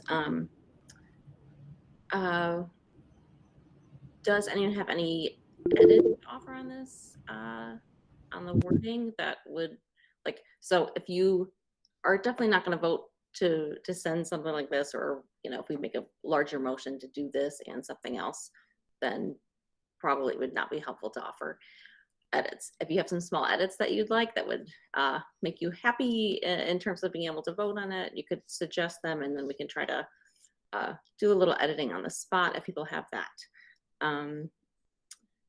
William? Sorry, I just had a quick question for Rachel. I don't know if the deal that CPS reached with the CTU has been made public yet. I know yesterday the details of that went public. I went looking for them. I couldn't find them. Do you know if it has, and if that changes anything? I'm just curious. Other than that, I think it's a really great letter. That's a great question. I don't think it's public. I've seen parts of it. And I do know that some of the bullet points in the recommendations go beyond what that agreement states. And I think to go back to one thing that's not in the letter that maybe could be or should be is related to what Ms. Miller brought up earlier about teachers. There was a sticking point between teachers with autoimmune diseases not being able to take paid sick leave. So I mentioned a remote option for students with vulnerable families, but it does say staff. Okay, I was like, did I add that in? Okay, it's there. All that is to say the 15% flip to remote is different from the district's agreement with CTU. It's 30%, I believe. That's the agreement. So there are some key differences. Yeah, that's a great question. Sarah? Oops, you're muted. Sorry. Just quickly, there are discrepancies between this and the deal, and so like I'm not sure if this is. I love AK's suggestion of that they would give us more masks. I think that's amazing. The 15% is different. They didn't agree to opt in. It's an opt-in. They didn't agree to make it an opt-out program, so I know that didn't happen, and I know that they're not going to make kids take a test before returning. So I already know that none of that's going to happen. So I think maybe, although I love the letter, I think that as a council, just getting the support from the Alderman's office, and then supporting our autoimmune teachers, you know, I don't know. I'm not sure this letter makes sense anymore. So that's my comment. Thanks, Sarah. I have one comment in response to that, which is the COVID negative test. I changed that because obviously there's no way for students to be tested before going back tomorrow. It's not enough time. So there's the note there that's following a school break for the duration of the pandemic, can we implement a negative COVID test, have that be a part of. Yeah, I take the point, maybe it's a useless letter at this point, but I did want to send something as someone who's not affiliated with the union, who has no stake in the labor negotiations. This is just something I think, yeah, our LSC can consider. Thanks, Rachel. Dr. Powers? Yes, just real quickly, I believe first of all, we were told at a principals meeting this afternoon that number one, we've already received the masks for faculty and staff, supply of those. We had the ones that were purchased earlier, and we'll be receiving a shipment from CPS, but again, I'm not sure exactly how many. I think it's intended so that every student will have one, but I don't know whether that's ongoing. So any of the resources in terms of masks would be certainly welcome, let's put it that way. And secondly, the teacher absence it went from 15 to about 40% for being able to flip the classrooms, go to remote learning. I believe that was the final figure that we were discussed today. We haven't seen any of this in writing yet, but that's how it was described to us. And Ellen? So I can provide some clarification about the wording of the agreement. Just as a quick note, this agreement has not yet been voted on by the complete CTU membership. That vote is ongoing and will finish tomorrow. So I just kind of wanted to put that a little bit in context. Couple things. One, I believe the number for teacher absences is 30% due to COVID. That's what's proposed in this CPS counter proposal. And then for student absences, it's 40% during high community transmission, 50% during low, moderate, or substantial community transmission. So again, just to provide some context, those are the absences, like those benchmarks for flipping to remote, and those are absences specifically related to COVID. So again, just trying to provide that full context. Hopefully that answers some of William's questions. I wanted to say thank you, AK, for the offer of masks. I think that quality masks right now are absolutely a need that we have in schools. So while I'm hoping that CPS is able to provide one per person or whatever they end up being able to send, really it's not sufficient. So I think I would appreciate the resources. I would also ask the Alderman's office to consider reaching out to all schools within the ward. I think that Jones in particular, like we chose to purchase some masks. We are in a different position from other schools. So just if we're going to be like considering equity across the board, I think that's really important to make sure that the aldermanic offices are also reaching out more broadly. Yeah, no, absolutely. We have given masks to all the schools as far as I'm aware. Also, individual residents can come to our office anytime this week and also pick up masks for themselves and their families. So you can definitely double dip in that if you need to. Thanks, Ellen. Deborah? I just wanted to thank Rachel for drafting this. I think there's a lot of real important information in here, and I think you've pulled it all together very succinctly. I see no reason why we have to, as an LSC, go by whatever deal may be struck between the teachers union and CPS if we feel that our position as a council is we want to do more, we want to do better. I don't see any reason saying that. It doesn't mean we're going to get it, but going on record and saying that we support more aggressive mitigation to protect our teachers and to protect our students and to protect our other staff members, and in particular those who have autoimmune issues or anything like that. I have, not only do I have no problem with it, I encourage it, because I think we as a council, while our voice may not change the outcome, I think we as a council demonstrate our support of our school community by saying that their health and wellness and safety is important to us. And these were our thoughts about it. And so I would encourage us to vote on this tonight, and I would encourage us to send it. Thanks, Deborah. Rachel, do you have a follow-up to that? I do. I just wanted to say thank you to Ms. Lillogan, who helped me write this letter. Ms. Lillogan is part of the Health and Safety Committee and added some really helpful suggestions about the CDC's updated guidance on screening in K-12 schools, as well as the efficacy of different types of masks in relation to COVID transmission times, both of which I hadn't really seen other people talking about, and I think they're really important to bring up. And I think in terms of looking toward the future, I don't think I've heard of the agreement between the union and CPS pushing for COVID vaccination as a requirement for enrolled students and like in the future.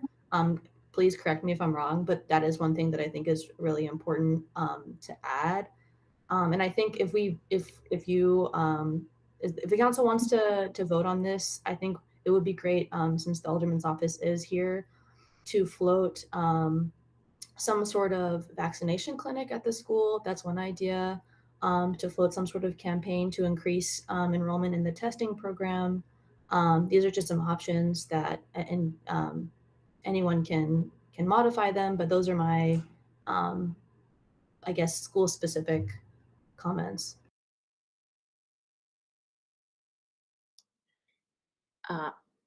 Ellen, do you want to go? Yeah, for sure. So I wanted to echo what Deborah was saying. So sorry, I think I was very factual with my previous comment. Now it's a point of opinion.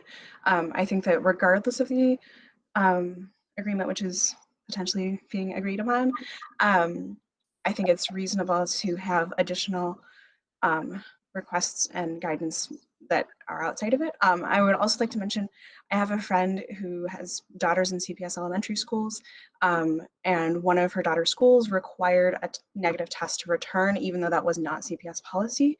I'm not sure how stringent that requirement was, given that it was not CPS policy, but just like an example of that. Also, I saw in the chat, Sarah says from the YouTube chat, if there's new language about contact tracing.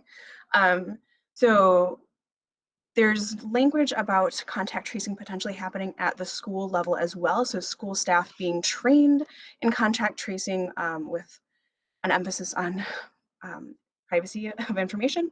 But like the idea is that right now CPS general contact tracing is swamped. It's overwhelmed and therefore happening in a very delayed, protracted fashion.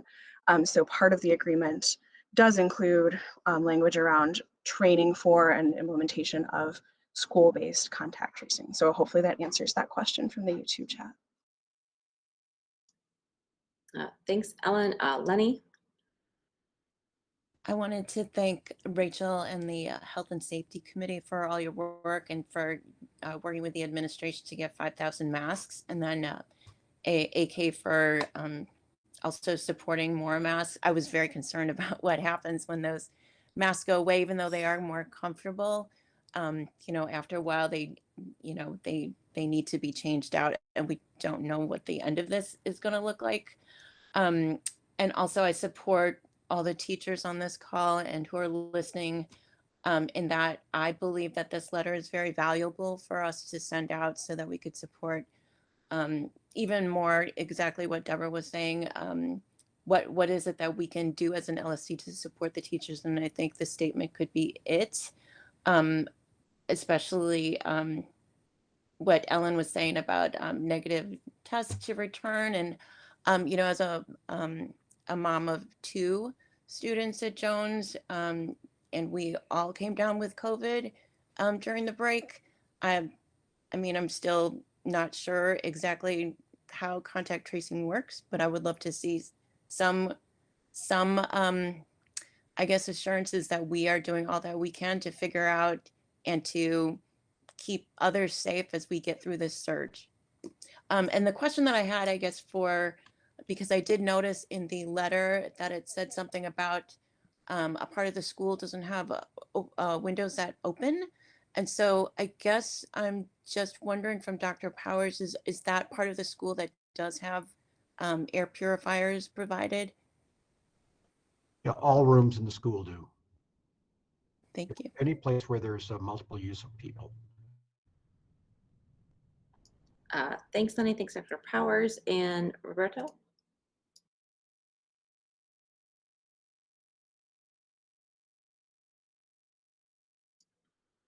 Roberto, are you unmute? You still have your hand up. There you go. Can you hear me? Hello? Okay. So I just wanted to say thank you to Rachel and Ms. Liliagan for putting this thoughtful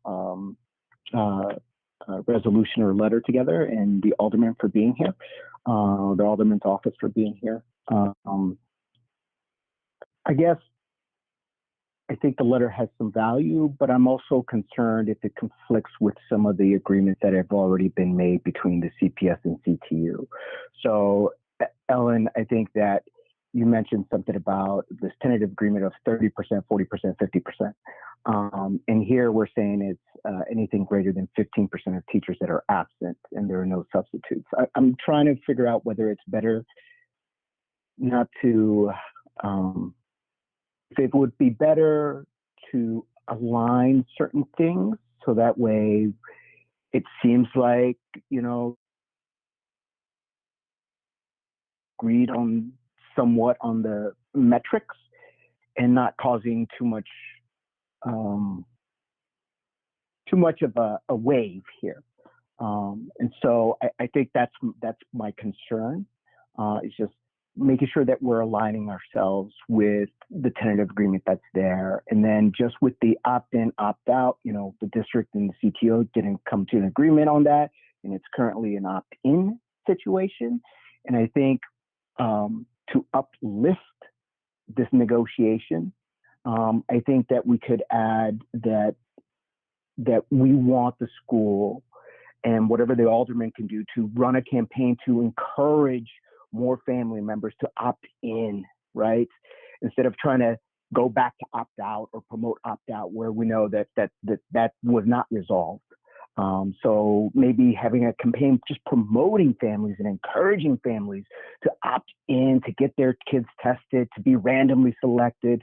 And then something that you mentioned earlier, Rachel, about making sure that it doesn't cause stress on students that have to miss class and that teachers understand that they're going to get tested because it's the benefit of the entire community, right? So I would prefer changing this language of like, you know, moving from an opt-in to an opt-out, but more of like, let's just encourage families to opt in, right? And get them tested and get them making sure that we're taking all the safety mitigation procedures. And then the other thing is just requiring a negative COVID test no sooner than 72 hours. I think the CDC's guidance is that as long as you have quarantined or isolated yourself for 10 days, if you experience symptoms, you tested positive, and you've isolated yourself for 10 days, then it is not necessary to take another test because you may still have some residual effects, but you're no longer necessarily contagious. So I'm just concerned about this 72-hour period. I know that the policy, if you're feeling sick, you have to be like fever-free. Dr. Powers, correct me if I'm wrong, fever-free for like 24 hours, right? I think maybe adjusting that. And so I think that those are my concerns. I think it's a valuable letter. I just have real concerns about how the perception and how it aligns with the tentative agreement. So I think I would like to make a motion to vote on the letter as it is. We could, after that motion is on the table, if you want to say either way, like how you're going to vote or whatever, we can have a little brief period for that. If anyone who has their hand up has a clarification question before we do that, let's cover any last clarifications. Alexandra, go ahead. I was just wondering how the 72-hour would play out for, I guess, families who, wherever their testing center is, like, if it's booked and they can't get a free test, but then also can't afford to pay for like a PCR or to pay for a test, like how would that like be integrated into this plan? Yeah, I think we have to keep in mind this is like a non-binding letter and it's recommending what we want CPS to do. Like, for example, LA Unified was requiring tests to come back, and the school district is the one who provided that. So I think we should think of this more as like we're putting out an opinion piece telling CPS leaders what they should do and what our school community would want to do. So the fine details of how CPS would manage to implement this, I think, are left to them to actually carry out if they were to do so.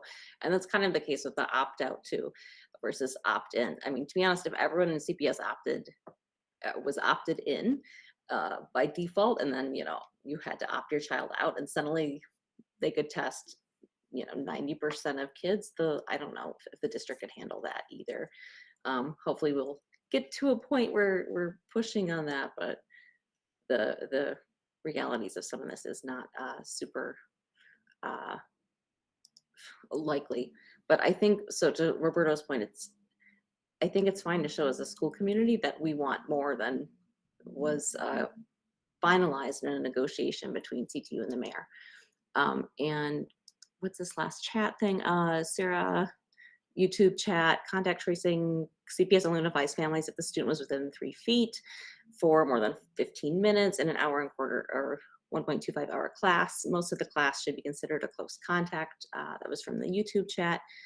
And there should be a period after more than 15 minutes. Can Jones consider contacting a larger group than just those within 3 feet of a positive case?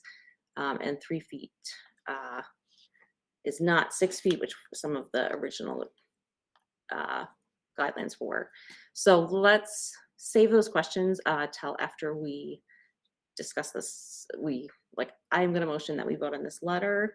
If you want to speak towards that motion, if you have any last things, you can do that. And do I have a second? Second. Does anyone have any last comments before we vote? Rachel, you have your hand up. I just wanted to make a comment on why I wrote this and why I'm going to vote for it. So I go to UIC, and we're in remote right now for 2 weeks, as are many colleges. And I understand there's like significant differences between public schools and colleges and universities, but it seems like so many things that I'm expected to do as a student are happening, and they're being facilitated. And I'm wondering why those things can't happen for students in public schools as well. So the testing requirement to return, I have to get tested, and it's like there's all these questions that come up, and I think there's people to answer those questions, and I appreciate that, and I would love to imagine the CPS we want to see. So that's my vote in favor of my letter.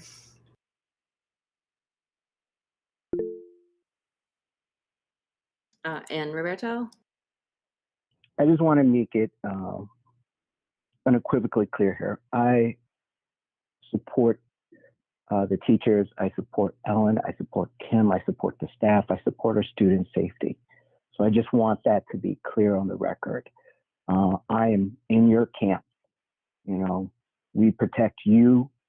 You protect our children and educate our children to go on to have hopefully engaging and thoughtful lives and professions. So that's what I want to say on the record. Thanks, Roberto. And it looks like that discussion is done. Sarah, do you want to take the vote? Yes. Okay, so we had a second from Powers. Roll call. Andrade. Yay. Bowman. Exhaustedly abstain. Abstaining. Okay, Clancy. Abstain. Sorry, just want to make sure I do this accurately. Cresswell. Yes. Hilbrands. Yay. Kerr. Yay. Land. Yes. Mana Hoppenworth. Yes. Ma, yes. Martinsek. Yes. Menjivar. I'm going to abstain. Okay, Powers. Abstain. And Zen. Yes. Okay, so it carries. You can send out the letter.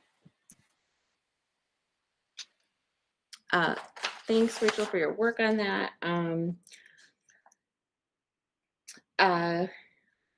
So we have a couple items that that Roberto asked to have put on the agenda for this month, and E5E is one of them.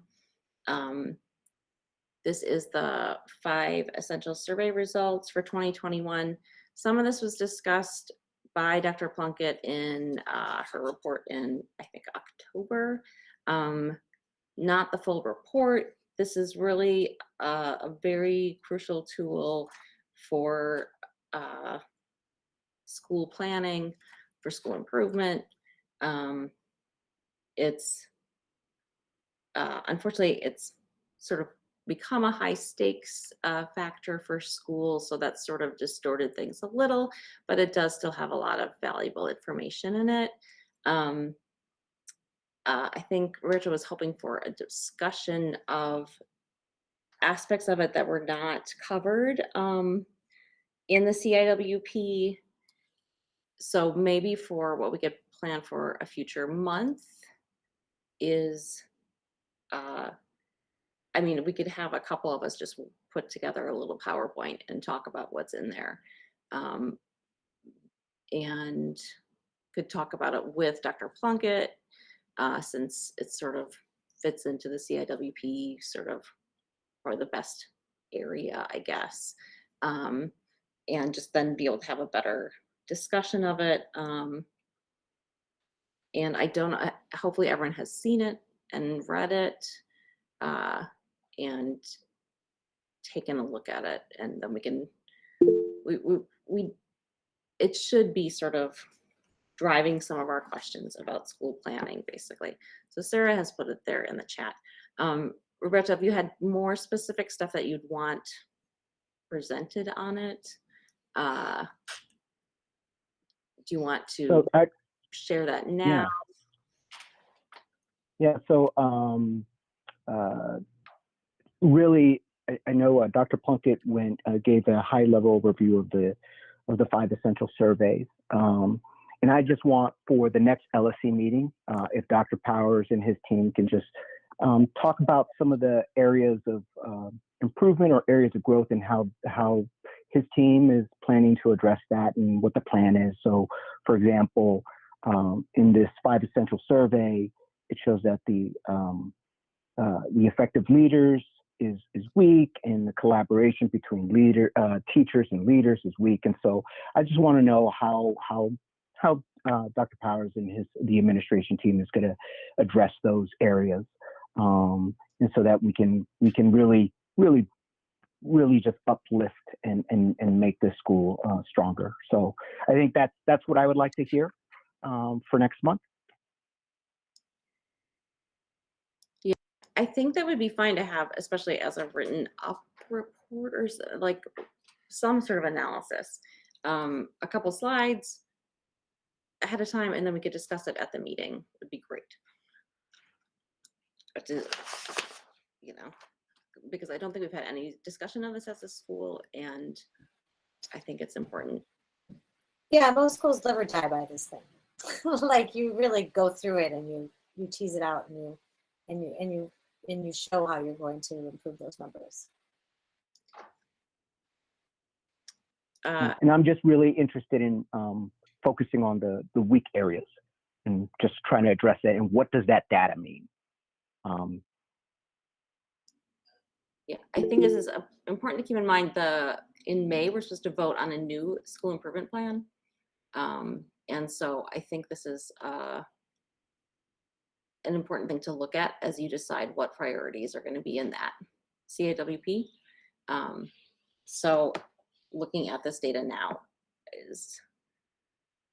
should be shaping the new version of the school improvement plan that we'll be asked to vote on later this school year. Ellen? I had a question that I think is a follow-up to what Roberta was just saying. So I got the document that Dr. Plunkett shared with us with the updates to the CIWP. And I guess I didn't get the chance to really deeply dive into it. I was wondering how the specific items at the top, the bullet points, were selected, given that the 5 essentials, there's other areas in which the scores are dramatically lower than this. So it's one of those questions that I have that's broader than this moment. And again, perhaps if Dr. Plunkett is able to join us at a future meeting, that would be something that she could shed light upon. Sarah?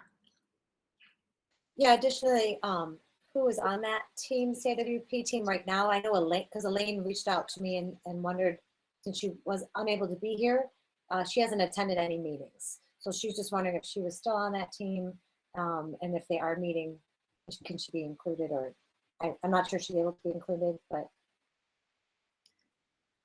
Yeah, I think, so let's put together, I think we had some outstanding questions for Dr. Plunkett back in the fall. One of them was, who's on the CIWP team? When is the team meeting? And so I think if Dr. Plunkett could come to the February meeting, we can, any questions people have on the CIWP or the 5 essentials, why didn't you send them to me? I'll put them in a list so that we can not duplicate things, and we'll get them over to Dr. Plunkett, say like 2 weeks before the next LSC meeting. And yeah, so if you have any questions on her report from this month, or like Ellen's question, and you can ask about the team again. If the team listing is readily available and you want to send that to us, Dr. Powers, that would be great too. I think that is good for now on this. And I think the overall goal is to remember that we're supposed to vote on a new CIWP in May. Okay, F is an item that Roberto suggested. Do you want to sum up what your request for a plan like this is, Roberto?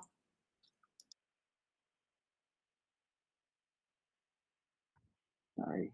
So F is plan for increasing Black student enrollment.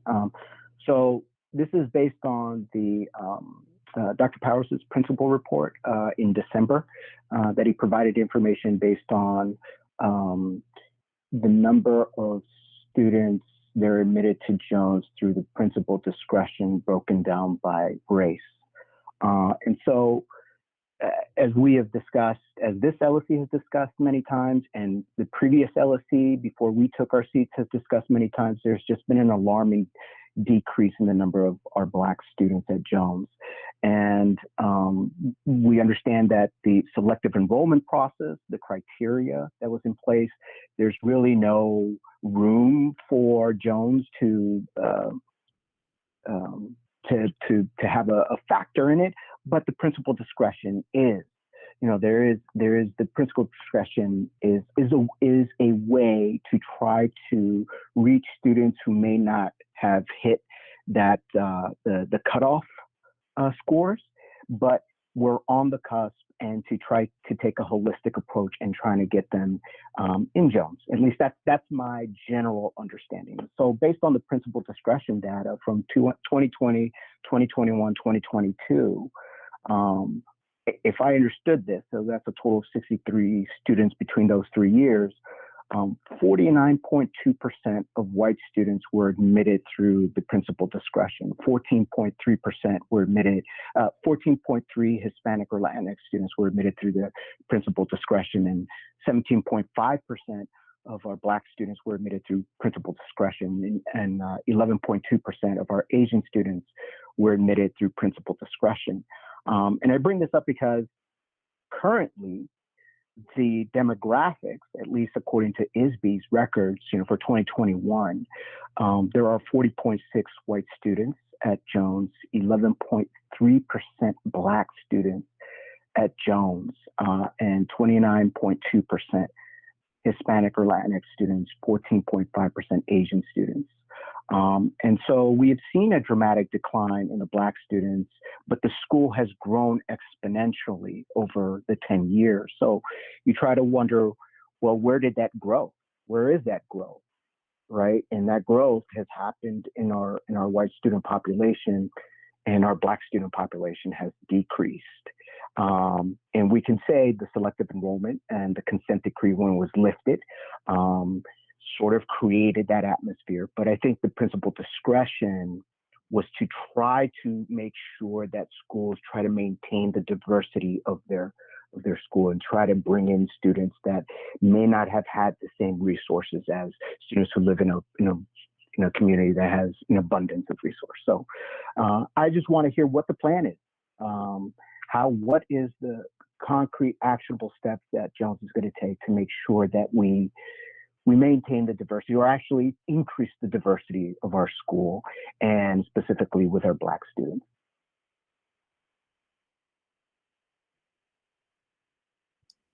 And again, that's a discussion for February. So I'm not expecting answers today, but I think we have to move this forward now that we have this data. Daniel? Just a clarification. I think you said this in the past, Dr. Powers, but a student's race is not listed in their profile when it's under consideration for principal discretion. Is that correct or incorrect? I'm sorry, that is incorrect. We don't have the access to the student's race on the form. Okay, thank you. What happened, Mom? Okay. I'm sorry. Oops, Dr. Powers? Yeah, I just wanted to follow up because I wasn't able to be present for the meeting in December, but I wanted to follow up with regard to some of the data that I provided because while the overall percentage of African American students who were brought in through principal discretion over a 3-year period was 17.5%, which of course is higher by about 6%, over 6%. Of the population at Jones enrollment. The standalone for the school year 2022, which is this school year, it was nearly 1/3 of the principal discretion students were Black. And the transfers, which actually is a larger number on a per year basis, the transfers, can be larger. It depends on space available. Transfers for the 2 years of 2021, 2022, fully 1/3 of the transfers accepted were African American. So we are doing what we can with the tools that we have available to us to be able to raise those numbers. But Mr. Menjvar is correct. There's nothing in the structure of the selection process that can be used because it's outside of our control. But these two areas are within our control, but they're limited numbers. The major thing that we can do is to continue our active and purposeful recruitment of students from all communities. Last year, of course, everything had to be done virtually. This year, it was a combination of both with many fewer high school fairs this year. We hope by next fall, when the next recruiting season comes around, we'll be back to something close to the volume of high school fairs that we've had available in the past. Because typically on a normal year, myself and other members of the administrative team are out at high school fairs that represent well over 100 different schools in all parts of the city. And we do definitely try to reach as many schools as possible in underserved communities. Thanks. I think writing up, I think we've maybe even requested it last year for principal evaluation. So, a list of where the school's going this year to present and share. And I think what Loretta's asking for is, are there other steps that are being taken as well? And are there other steps that are being considered? So a summary of that is what the LSC would like to see. So I think that is sufficient for tonight. Pardon me, we'll have something for you for next meeting. Great. Thanks. The item G is a plan for translation of LSC minutes and other documents. Rachel, this was something you want to put on the agenda for tonight. And go ahead and sum that up.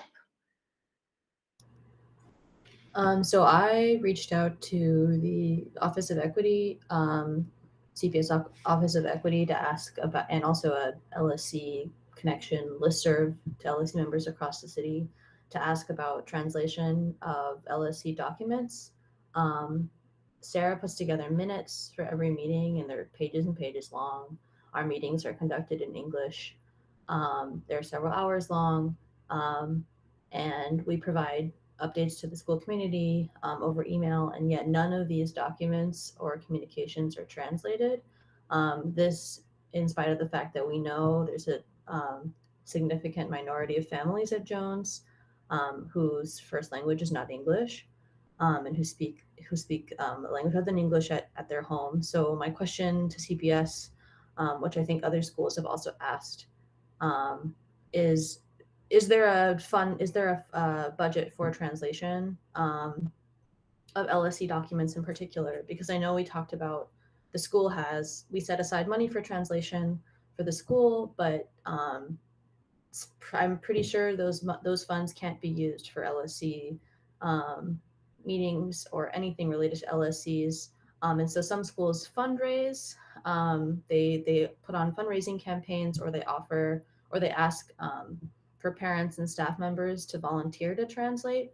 But it seems pretty an insurmountable amount of work to ask for community members to translate all of our documents, or to rely on Google Translate to do those translations.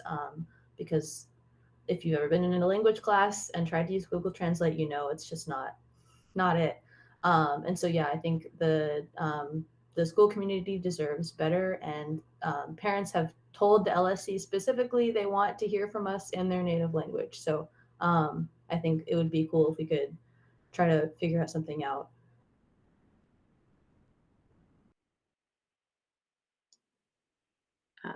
Thanks, Rachel.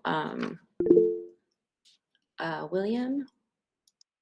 I know Rachel briefly mentioned, asking community members to translate and how that wasn't sort of a great solution. And I agree that it's not, long term, that's not really a good solution, because it is,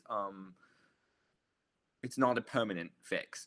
But I was wondering if for the time being, while we work out where we can get money to hire translators, if we could invite community members. I don't know if it was last year or 2 years ago, but the Spanish Honor Society invited its students to translate. I don't think it was LSC documents. It was something else for the school. And I think that maybe should be something we consider looking into. Just like having, looking at our community groups and seeing what they can do. Pretty sure I signed up to translate stuff. I don't speak Spanish very well. But it was FOJ materials. Thank you. Yeah, I think maybe we should consider that, and also just looking into how we can get the community involved while we look for a more permanent solution, because I totally agree that language accessibility is a really important issue to resolve everywhere, but especially in like a democratic organization like the LSC. But it seems like a fairly large problem to me. I don't know. Thanks, William. Deborah? One of the challenges that we face when we ask people to translate, if they're not certified translators, they could be making errors in their translation. And we know from the federal regulations that govern the need for translation for school-specific documents, which is why we put translation money in the budget at Jones. That asking uncertified people to make translations does not fit the requirement of the law. How that applies to local school councils, I'm not certain. And we asked that question. Cassie and I had a meeting with the head of local school council relations this morning, and that was one of my questions to her. Is, we see a need in order for our community members to really feel at home in our school and to be full participants in our school, that they need to have, parents need to have access in home language information. And what we learned today is we are not the only school asking for that. Local school council relations does not have budget for it specifically. And my feedback to Mrs. Ford is, look, I don't care where the money comes from. Can you find us a pot to dip in so that we can have some of it? There are professional services that we can use. It's not impossible. It's not difficult. It's more than what we can ask a volunteer to do. And a volunteer is not certified. And if we're going to go ahead and do translations, rather, if somebody receives a document in English and they do their own look through in a Google Translate, that's a first step. But if we're going to do this, we should do this right.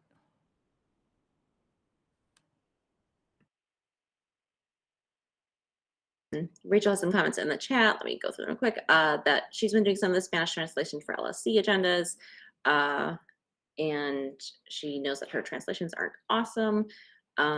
She likes the idea of asking more members of the community to get involved for the time being, and a lot of schools' LSCs are actually doing live paid translation, and I think it must mean interpretation as well, and they fundraised for it. I think high school LSCs can fundraise up to $3,000 a year. That was my addition to the comment. Would it be possible to request a grant from Friends of Jones to fund translations? That is probably something that could be asked.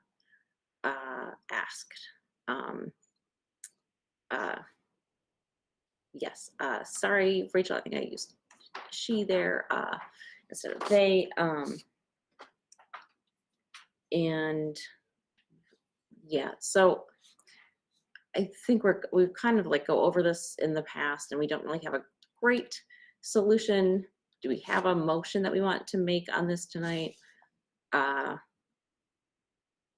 Or is this, yeah, I mean, if we're still, I feel like we don't have translation outside the LSC solved at the school level yet. And I think that's even more crucial, to be honest. I'm more concerned about that. Do you want to make a motion on this, Rachel, or do you want to find out more questions? Answers? I wanted to ask, I know there are some members of the council who have served on other LSCs before, and I'm pretty new to LSCs myself, so I was just wondering if anyone has any insight. I don't know if I personally have a motion to present, but I mostly just wanted to get the conversation started, and maybe similar to other items on the agenda, we could talk about this in February as well. But I know there are teachers maybe who have served at other schools, or who maybe worked at other schools, or any administrators. I don't know, just kind of anyone have any information? Yeah, so go ahead, Sarah. No, I'm not sure we're ready for a motion per se. I mean, I think that you did a lot of work trying to reach out to other LSCs. I think Inter-American is one you could reach out to. I know they have live translation usually, or they're actually so bilingual that they're all saying their comments in English and Spanish. So at the school I came from, we were a school of the deaf. So we had, our concern was more sign language. So it's just like, it depends on each school. I don't really have a solution. It's a very complicated, I think OLSCR is where we should just keep going back to and getting their support. And we should do a fundraiser and get it approved by the LSC. Thanks, Sarah. Yeah, so maybe that is something to consider for the next step. Mr. Mitchell has to go at 8:30. Do you want to give your update to the thing that was missing from the peer conferencing program before you go, Mr. Mitchell? I can.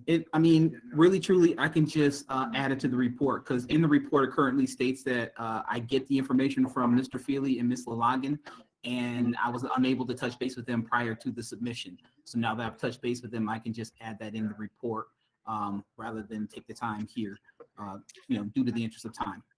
That would be great. And I think item 6B, the Equal Opportunity Schools update, I think you offered that in the report that you could give a bigger summary. I think that'd be good, because I think like explaining why there had to be a soft restart and why.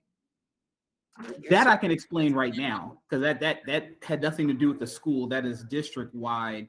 The short version is they included more schools in moving forward, and then looking at the supports that were provided kind of virtually last year. They kind of wanted more people to be on the same page. So since the district increased their number of schools that are working with equal opportunity, they kind of decided to for all the schools, and I think there was about 16 of us last year that started at year one. Mind you, there were other schools that were at year 2 and some at year 3. They just kind of did a soft reset, because we didn't get to enact a whole lot of the things that we started. I mean, we did do the survey, we were given the equity report, but we were unable to do anything with that. And then now we're kind of right back to collecting that data again, or a new set of data. But that was all district driven. And so I can, like I said in my report, pull together kind of the rationale for our partnership with EOS, and to what Mr. Menjivar was asking, kind of like, what is our potential plan with that data? So definitely look to do that. I don't know if that is something that can be done or should be done at the next LSC meeting, or perhaps something that can be presented at the equity committee meeting. That might be a more appropriate place for a full-fledged presentation, and then that information can be brought back to the LSC. I think that would be good. Roberto, do you have a quick comment before Mr. Mitchell has to disappear? Uh-oh.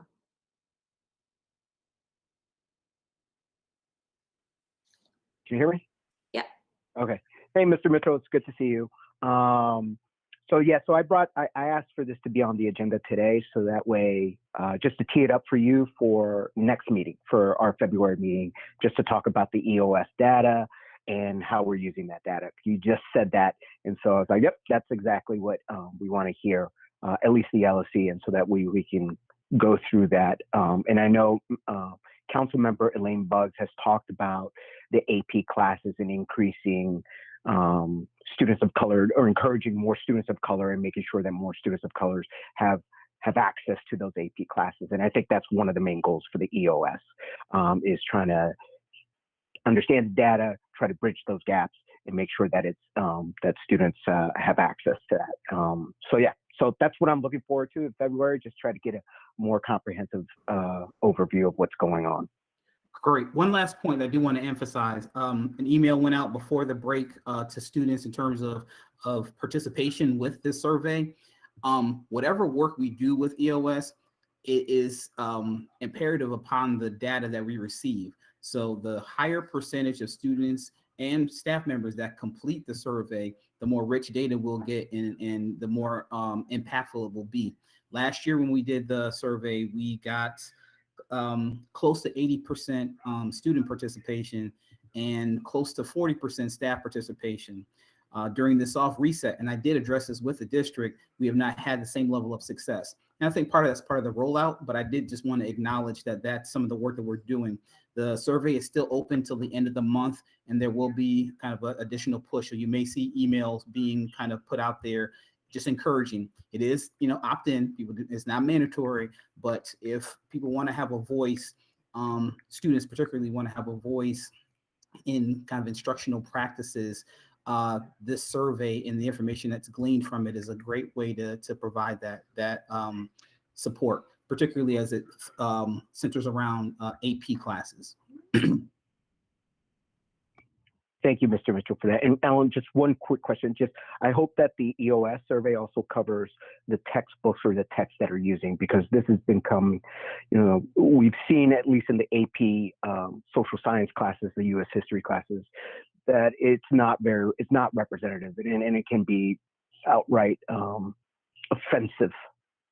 So I don't know if the EOS covers that, but I would love to hear more about that. Not now, but in February.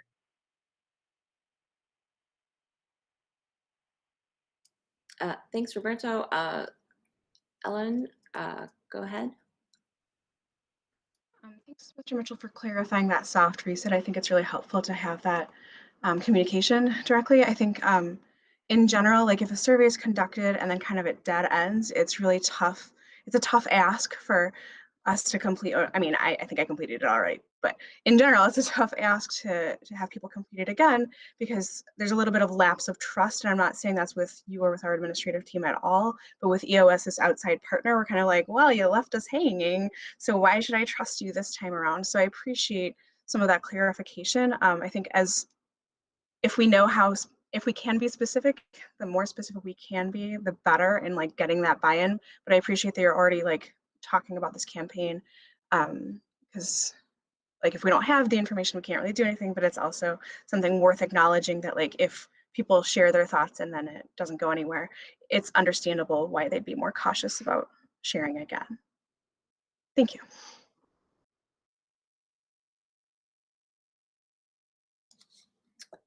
Okay, thanks, Mr. Mitchell. So I think looking forward to the end of the meeting, we still have to do 6A, the dress code. I think 6B is covered.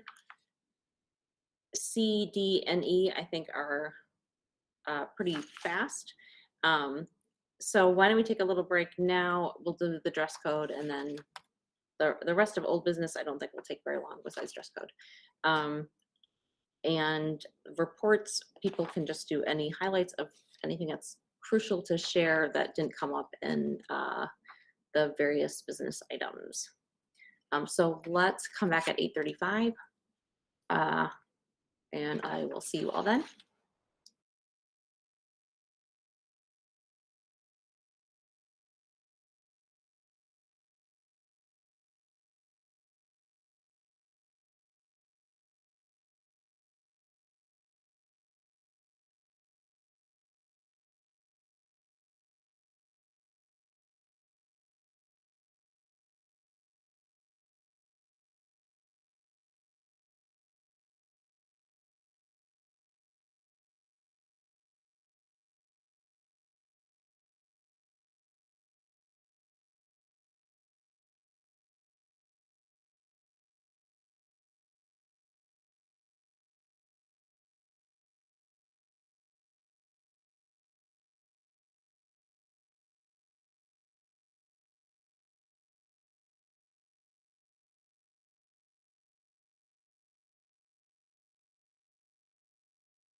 Okay, I think we're all back. I'll call us back to order, and Sarah will take the roll. Andrade, Present. Bowman, Present. Clancy, Present. Cresswell, Present. Hilbrands, Present. Kerr, Present. Land, Here. Mana Hoppenworth, Present. Ma here, Martin Sek, Present. Menjivar,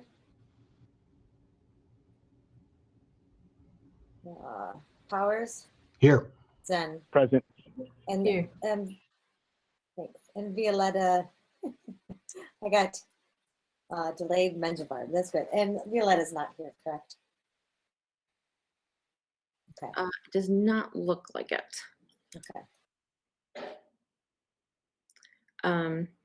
Okay, so old business 6A is the dress code. This came up in September. We sent it to the equity committee. They did a lot of research. They had some great guest speakers from Evanston Township High School District and also from the ACLU at a meeting, and looked at dress codes both inside and outside of CPS. The equity committee had at least another discussion of their own, and I think the health and safety committee also discussed this. And I will turn it over to Deborah and Roberto to present anything crucial. And I think we can, I think they've had very broad discussions on this committee, so I think we can kind of do this in like 10 minutes of discussion. So certainly we don't have to vote on it as it is written. We can make edits like we do with other documents. So go ahead, Roberto, as the chair of the equity committee, and you can kind of run this discussion a little bit. Sure. Can everyone hear me? Yes. Making sure my, okay, great. So thank you. And what I'd like to do is just go down this timeline quickly, and then Deborah, I invite Deborah and Rachel to join in if they would like to add any additional context or information, or if I've misstated anything. So on September 14th at the LSC meeting, we had Jones student representative express their disappointment concerning the use of the public announcement system to, I guess, address how students might have been dressing during the first week of the school. And so some students felt that the comments were unnecessary and felt that maybe it targeted female students or non-conforming students. And some of the words that were used during the PA system the students felt harmed by it. And so they just wanted the LSC to be aware of this and to address it. And so just to be more specific, during the first week of school, Dr. Powers went on the intercom to remind students of the dress code. However, as Daniel, our student representative at the time, reported that many students received this reminder in a negative light. And despite any neutral intentions of offering a pure reminder, the impact was one of hurt. So it seemed that there were some common issues around the dress code that, as Daniel expressed through his student report, that it was, so some of the part of the dress code was that it is the final authority of the administration, and that people should use common sense, and that it left the dress code ambiguous and left to a small group of individuals to decide what is appropriate and what isn't appropriate. And so, it was the LSC's decision to look into this and ask the equity committee in conjunction with the health and safety committee to look at it. So on September 23rd, the equity committee met, and we raised this with the equity committee as the first, one of its first priorities or goals to address or concerns to address for this school year. And then on October 25th, I was invited to share with the Health and Safety Committee the progress on the dress code or just where we were planning on going with this. And so then on October 27th, the equity committee met again. And at this point, on October, I should back up, on September 23rd, I had asked members of the equity committee to reach out to schools and to scour the CPS district and to look outside of the district, including the National Organization for Women, their dress code model, as well as the Evans Township High School and other resources so that way we can get data and get also Jones student feedback about like what are their concerns. So on October 27th, when the equity committee reconvened, we had looked at 18 CPS schools, including Lincoln Park, Kenwood, Diet, Lane, Northside, Whitney Young, Linden Bloom, Ogden International, Lakeview, Morgan, King College Prep, Juarez, Kelly College, Westinghouse, Senn, and we also looked at the Noble network. And then I reached out to the Evanston Township High School and invited Dr. Keith Robinson, the associate principal with Evanston Township High School, to present on how they developed the dress code. At the same time, I invited Rachel Johnson, an attorney with the American Civil Liberties Union, ACLU, to talk about students' rights. And we had an engaging discussion. And in addition to that, so I mentioned that we reached out to, or we looked at 18 different CPS schools. We reached out to half a dozen of them. Members of the equity committee reached out to half a dozen of those schools to engage in a conversation about like what their dress code looks like and how do they enforce it or make sure that students are complying with it. And overall, from Dr. Keith Robinson, Rachel Johnson, and the feedback that we got was that, trust the students, right? Trust them that they're going to do the right thing. And so it's usually the adults that are causing the problem. So then based on that, a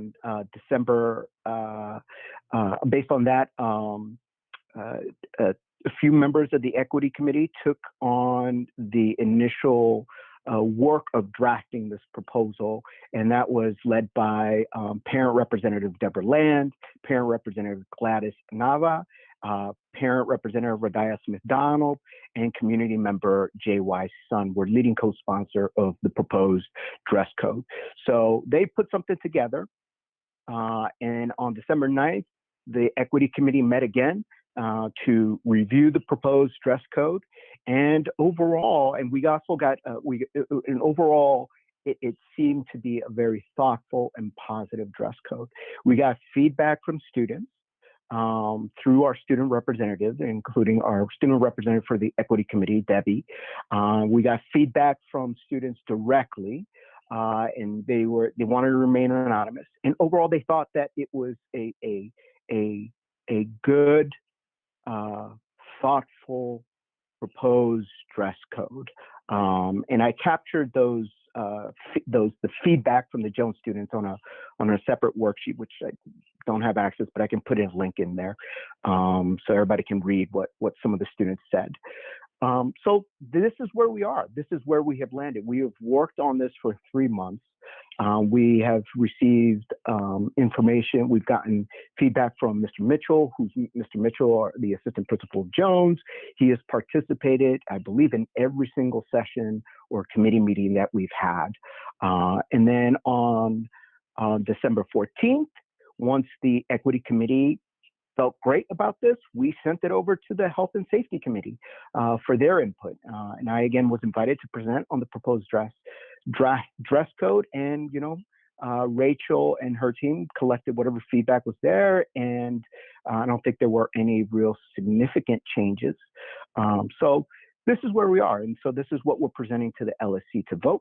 And before we vote, I just want to take a moment to thank the members of the Equity Committee, Parent Representative Dora Bussey, Parent Representative Raquel Don, Community Members Violeta Serna Prado, Community Member Laura Bitu, Community Member Michael Perkins, Student Representative Debbie, Daniel, and our Teacher Representative Olivia Guerrero and Assistant Principal Eric Mitchell, as well as the co-sponsors of the proposed Deborah Land, Gladys Nava, Radiah Smith-Donald, and Community Member J.Y. Sun. So with that, I turn it over. Deborah or Rachel, if you have any other if you would like to, please feel free to add to this discussion.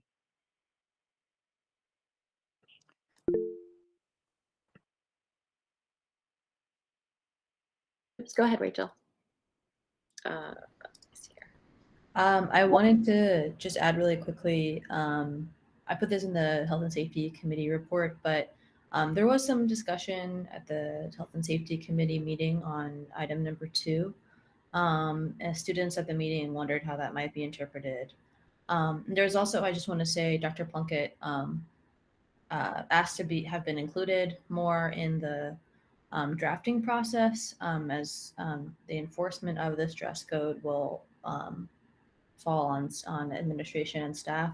So I just wanted to put those two pieces out there.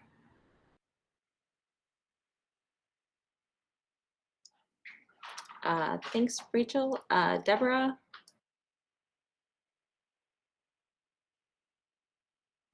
Oops, you're muted. Is that better? At this point, I would like to make a motion on behalf of the Equity Committee and the Health and Safety Committee to the local school council that we make the recommendation that we accept this new dress code for Jones College Prep. I'll second. Then we have discussion.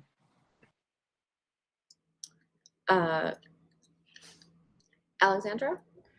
There was one point on it that I wasn't entirely sure about, or I thought could appear unclear to students or administration when reading it, and that would be point 3, transparent clothing. I wasn't exactly sure if that would include shirts that are, like a white shirt that's a little bit see-through and you can see through it a little bit. I thought if that was taken into account, it could potentially disenfranchise like female presenting bodies, as sometimes like a bra color can be slightly seen through a semi-transparent shirt. Yeah. I don't, Deborah or Roberta, or actually probably Rachel too, do you know how that's dealt with, like in the Evanston one? I think they meant like clear, like if you show up in a clear item, I mean, not that many people have that, but I think that's what that was meant. But Deborah, do you want to clarify that? Yeah, I think the intention here, Alexandra, is really totally see-through, like sometimes you see tops where you can see all the way through it, whether you see someone's undergarment, you shouldn't see directly someone's undergarment. You can know that someone's undergarment is there, but you shouldn't directly see it. And there was some discussion that came up before with some of the students of, well, what if we put like a regular tank top underneath it or a camisole underneath it? And I think that addresses the whole issue. But obviously there needs to be a little bit of discussion as people say, well, what does this actually mean for me? And go from there. But it's the thinking was about some of those really see-through tops where there's nothing camouflage, there's no opacity to it at all.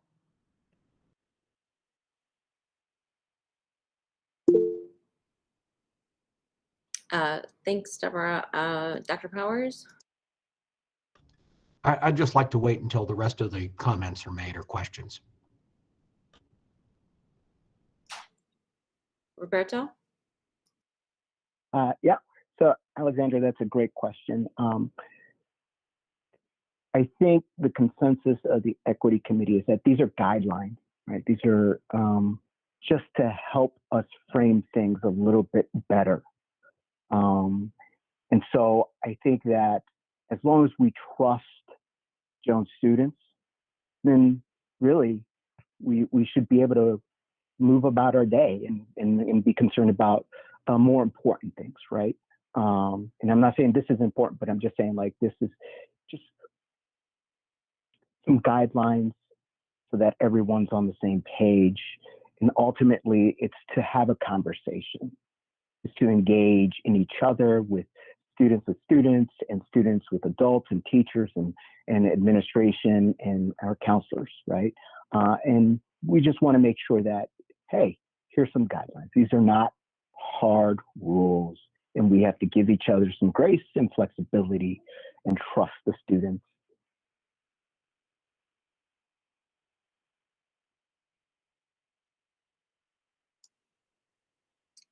Thanks, Roberto. Deborah? I think one more key point here is that discussion, as Roberto said, discussion is really the fundamental here. And we don't want anyone to lose instructional time because of their choice of clothing, unless it's really an egregious disruption or egregious bias-based harm.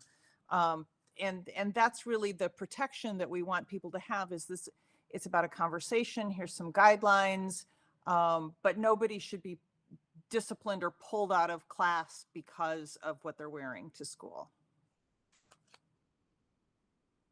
And then, Cassie, if I may just add one more quick item here. So I want to, well, two items. One, I want to acknowledge that we have used the National Organization for Women's dress code model and the Evanston Township High School dress code model. And there are two other CPS schools that have used elements from those models to create their own dress code. And that's Lindenbloom and Ogden. And so what we have done is we've taken elements that we think are great. They're not, I don't think they're prescriptive or prescriptive. And like I said, they're just guidelines for us to have an engaging conversation.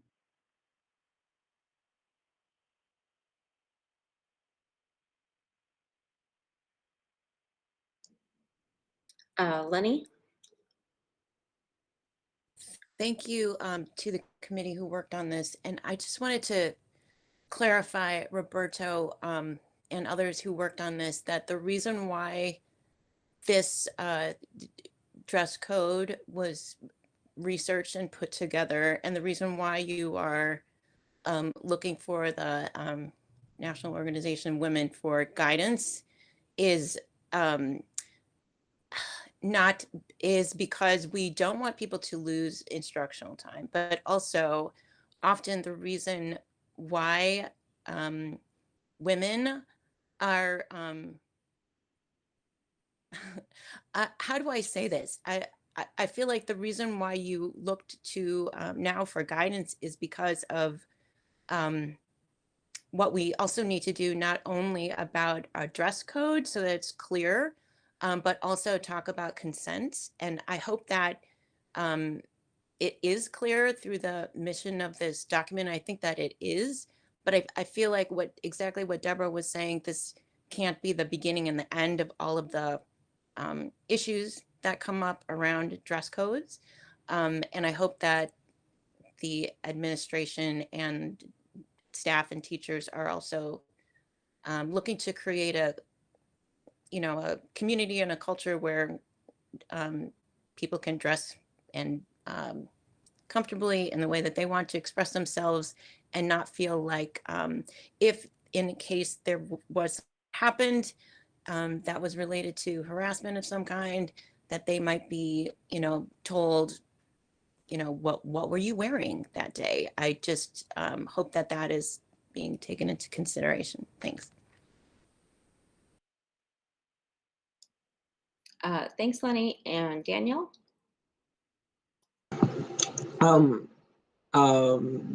Roberto, I remember one of our meetings, Max Corte, I believe, brought up the issue that how is it going to be decided what is like hate speech or like other related paraphernalia? Because they were asking about like stuff like Blue Lives Matter and like stuff like that, and like who's the final like arbitrator like determines that. So like was that resolved, or how is that resolved in this? Because also one of my main concerns from the last student dress code was that it was up to administration to have the final say, who was back then 3 males and 1 female. Now it's 50-50, so it's more equal. But still admin has the final say. So like, yeah, what is that issue resolved from before? Yeah, so Daniel, thank you for that question. And Max did bring this up, and I appreciate you bringing it up here. It wasn't necessarily resolved. And I think the way, like I said, this is our perspective on this, or my perspective on this, is that these are guidelines. And I think what we put in the paragraph below, item number 4, that it is supposed to encourage students to engage in a conversation with administration, with the climate and the culture and climate coordinator, with the school counselor. If a student does feel harm, I think that Mr. Mitchell mentioned, like, one of the first steps is having a restorative practice conversation. And I think that's where we want to go, is have a restorative practice conversation. We don't want to make public announcements, right? We don't want to alienate or isolate a student, but bringing them in and asking them, why do they feel that way? And having those conversations. I think that's how I would approach it, right? And that's how I think that admin tries to approach things, is to just have honest conversations and hopefully build on relational trust and try to come to a common ground. But if there is real harm, right, there are, and then if the students do not feel that they're being heard or their concerns aren't being addressed, right, they have avenues. And those avenues are to talk to the Title IX coordinator at the school. Their avenues are to bring those issues to the LSC. Those avenues are to also bring those issues to the office school of student protection and the Title IX office. But I think before we get that, it's just to have these conversations among the various stakeholders. I know that is not a direct answer, but at least that's how I would approach it. And you know, Daniel, I think you participated in one of the peer conference last year, and you might be a leader in the peer conference, and maybe bringing in the peer conference groups to have these discussions as well. No, thank you, Roberto. That was very informative. You did answer the question. Just because, like, you know, that gives a student a chance to defend themselves and like what they were in that restorative justice circle, and to have that open dialogue like you were talking about. And yeah, for sure, Mr. Feely is the head like coordinator for our restorative justice program at Jones. So I'll tell him about this, and he would definitely be interested.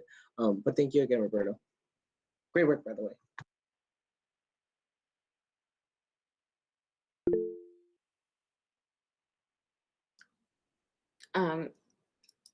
And I put in the chat also for an answer to that. CPS does have a policy on addressing bullying and bias-based behavior. And you can find that on the CPS website. Maybe Sarah can put that in the chat, on the YouTube chat, to share that link. And Dr. Powers, go ahead. Yes, I just wanted to kind of, in conclusion, first of all, thank everybody that was involved in the development of this. I appreciate the amount of time, the research, and the thoroughness of it, on especially the members of the 2 committees that worked so hard on it. So thank you very much for that. I've had a chance to review this pretty thoroughly. It is very thorough. It is very, it addresses areas which are much greater specificity than our current policy. I do take exception to the idea of our asking students, or giving students a more general guidelines as we did previously, was somehow a lack of trust. Actually, it was just the opposite. It was respecting the students' choices and respecting and showing trust in them.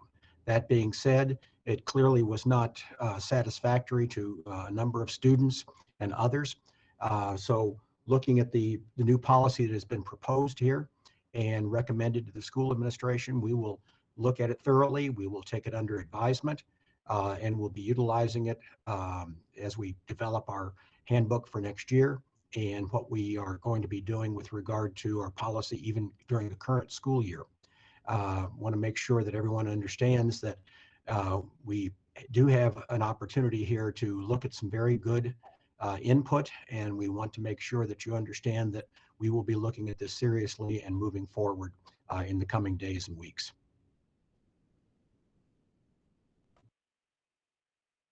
Okay, with that being said, shall I do a roll call or are there more comments?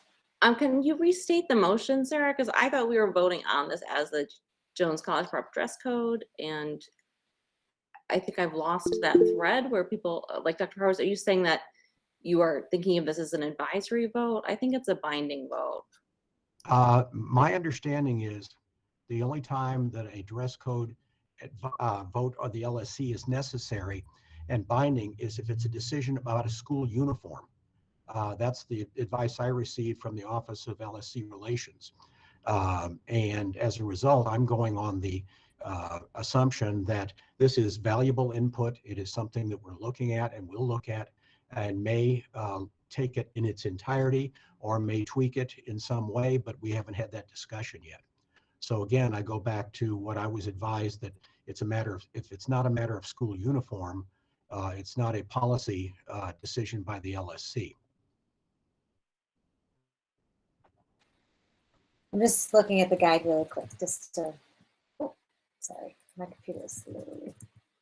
So I can read it from the school code. So it says, the local school council may adopt a school uniform or dress code policy that governs the attendance center and that is necessary to maintain the orderly process of a school function or prevent endangerment of student health or safety consistent with the policies and rules of the Board of Education.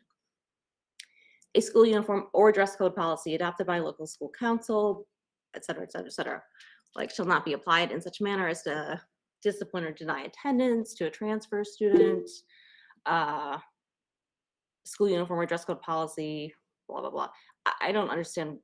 I think I disagree with that interpretation. I think this is a binding vote. I think we should hold it as a binding vote. And then we can discuss that if the OLSCR wants to tell us it's not a binding vote afterwards, that is a issue after the vote. But it's my understanding that we're voting on it's dress code or uniform policy. Go ahead, Dr. Powers. I would rather we get a clarification from OLSC, the Office of Local School Council Relations, and have that prior to a vote. By doing it in this way, we're taking all decision-making out of the hands of the school administration, while we are the ones who are charged with actually implementing and enforcing the policy. Roberto? Yeah, so I would, two things I want to make a point here. I think we can move and vote on this as a binding vote and then send it over to the legal department and OLSCR and then get their views on this. And then as far as like taking the hands out of this from the administration, Dr. Powers, I guess I take exception to that because Mr. Mitchell has participated in every single one of our committee meetings, and Dr. Plunkett had an opportunity to participate, and she did at the Health and Safety Committee, and we're here. So we've had multiple opportunities for admin to provide their input, and they have. So I think we have done an enormous amount of work here, and we have put a lot of thought behind this. We have gotten input from parents, from students, from some of the administration, and I think that we have. I feel proud of the work that we've done here. It seems very thoughtful. It doesn't seem overly complicated, and it's just really, guidelines to have discussion if something comes up. I think that the issue here, and that I think most, or at least Mr. Mitchell agreed that, there was some ambiguity with the dress code. And so I think this provides some clarity.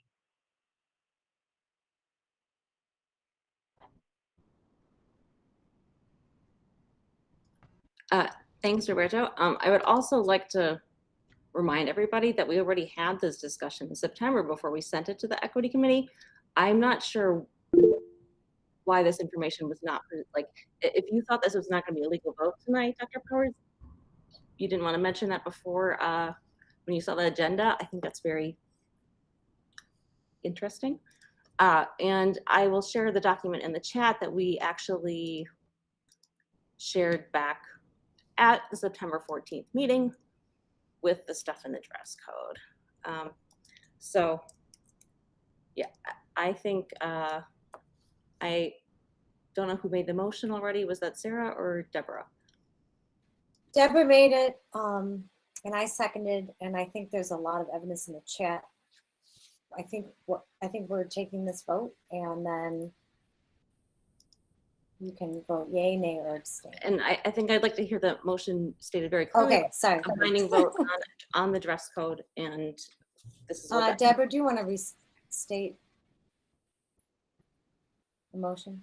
Sure. I would like to make the motion that the Jones LSC vote to ratify the dress code as proposed from the Equity Committee with support of the Health and Safety Committee.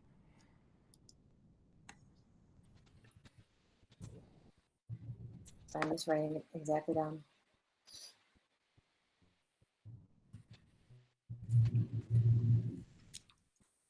I'll second. Okay. And, sorry, health and safety. Great. Zen is second. Okay.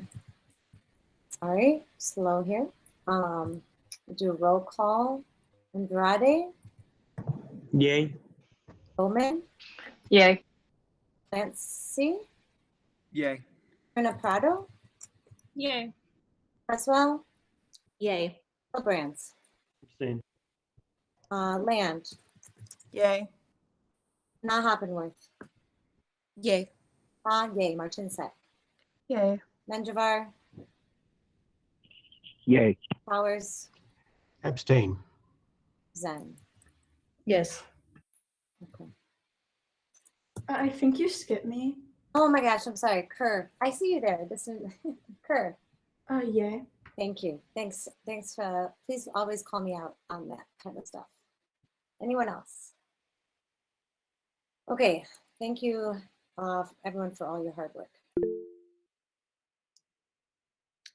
Go ahead, Dr. Powers. If I can just say one final thing, I am not saying that we won't adopt this. I'm just saying that I think the final decision has to be in the hands of the school administration because we are the ones who will be implementing it. That's all I have to say. Thank you. Thanks. And for the record, I disagree. And I think it's very clear in the school code that we can adopt a uniform policy or a dress code policy. And that's one of the very clear duties of the LSC according to the Illinois School Code. Okay, for our other old business items, we have the Equal Opportunity Schools update. We covered that with Mr. Mitchell. The incident reporting form. This has been something that was on request. Students have been requesting this for a long time. Mr. Mitchell worked on this with the Student Voice Committee last year for many months. The LSC was told that it was reviewed by the law department, and then it was finally posted in October. Is I think when we were told, or maybe late September. The LSC was notified that it was being put on the school website, and unfortunately, in discussions with the Office of Student Protections in Title IX. The school really should not have an incident reporting form like this, that there is room for abuse because it doesn't go into Aspen and it doesn't have outside views available to it. And so it's not an acceptable way for incidents to be reported. The form was removed at the beginning of December. There has not been anything to replace it. I think students need information on how to report these things. I think that's what that question was actually, from Daniel just now. And I would like to see information on that need help page to replace where the incident reporting form was. And that information should be how to report something to OSP, how to report something to OIG, and what your options are, how to report something to the Department of Education's Office of Civil Rights, a link to the Student Code of Conduct. I can't find that anywhere on the school website. That has the basic information for students as well, for CPS. And that's, students should know that they have those options. There's a lot of options. You can call, you can fill out a complaint form, etc. That stuff is still not there. And I don't, students need that. We've heard all fall that there's issues with reporting student misconduct, teachers student misconduct, and that people need advice and assistance, and they need to know where to find answers. And so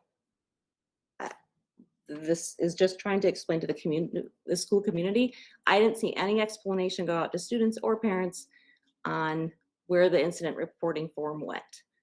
People deserve an explanation, and they also deserve the information that they need to actually be able to report things. Students definitely want this ability to report.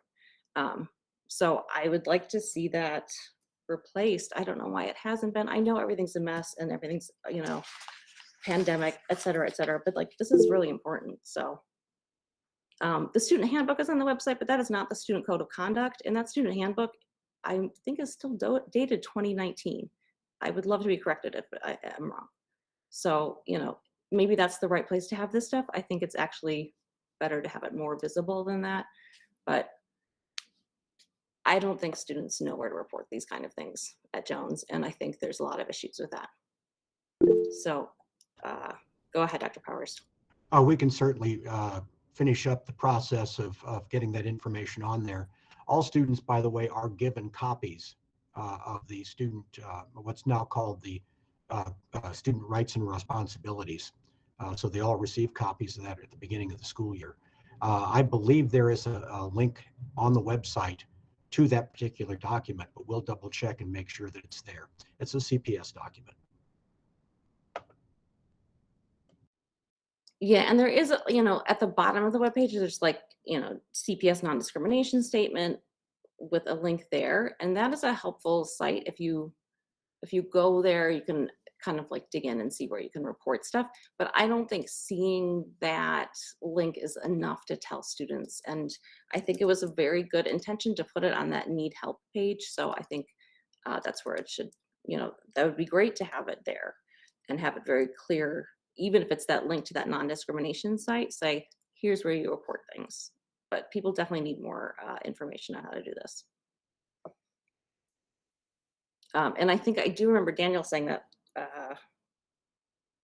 not everyone actually got the Student Code of Conduct in English, and there were more copies available in Spanish than in English. And so I don't know if that is the case, but certainly having an electronic copy and know where to find it, because I think people are happy with that electronic copy as well. So we'll take care of that. Great. Anyone else have any questions about that?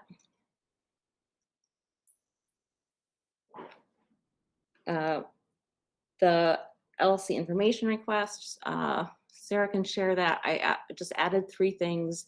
I initially made a list for November and then also in December. And so this is just like 3 other topics that, to track of what information we've been asking for and what's been provided.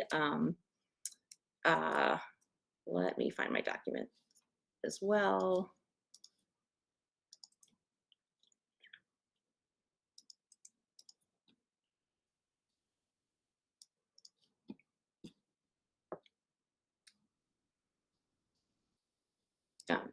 So this is just also basically information for the school community. So like what the LSC has been asking for and what's been provided for the whole school safety plan. The status there, that's kind of like a little timeline of everything that happened last spring. The current status, the culture and climate position has not been hired yet. There's an update in Mr. Mitchell's equity initiative report from this month, and they're still basically in the hiring process. So people can find that from the Equity Initiative report. The second thing there is financial docs. We are really getting a ton of those now that I wouldn't have said a year ago that we had all that stuff, and now we're getting a lot of that.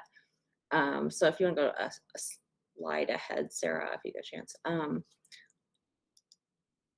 The annual budget with year-to-date actuals, that is something that would be very helpful, and I don't think that that's been provided yet.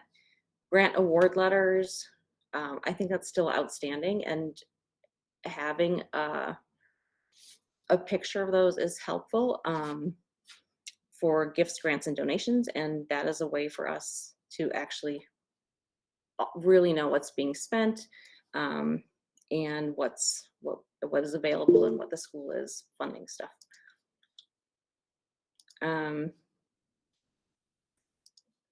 And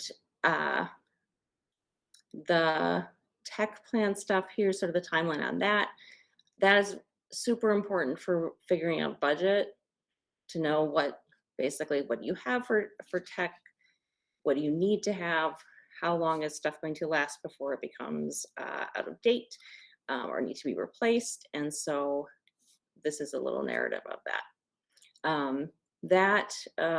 The update there from January from the budget is that there's basically been a draft now of a tech plan created by a parent member of the budget committee, and they are now working on revising that.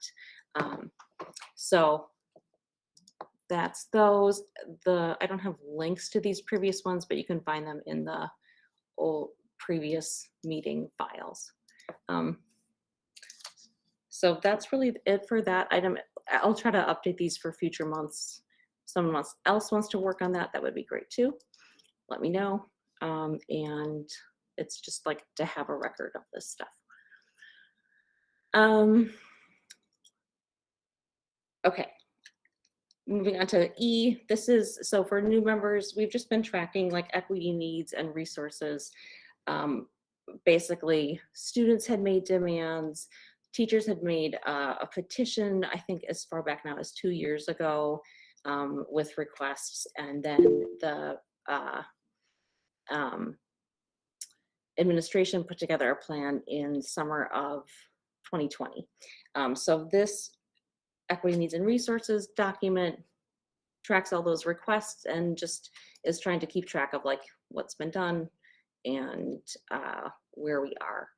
And so I updated, Mr. Mitchell gives us a monthly report on the equity initiative, and then as other things have taken place or are done or there's updates, I fill those into. So it's a place for everyone to go to look and see like what progress are we making on this variety of demands. And so there's a lot of overlap between what students asked for, what teachers asked for, what the administration is planning.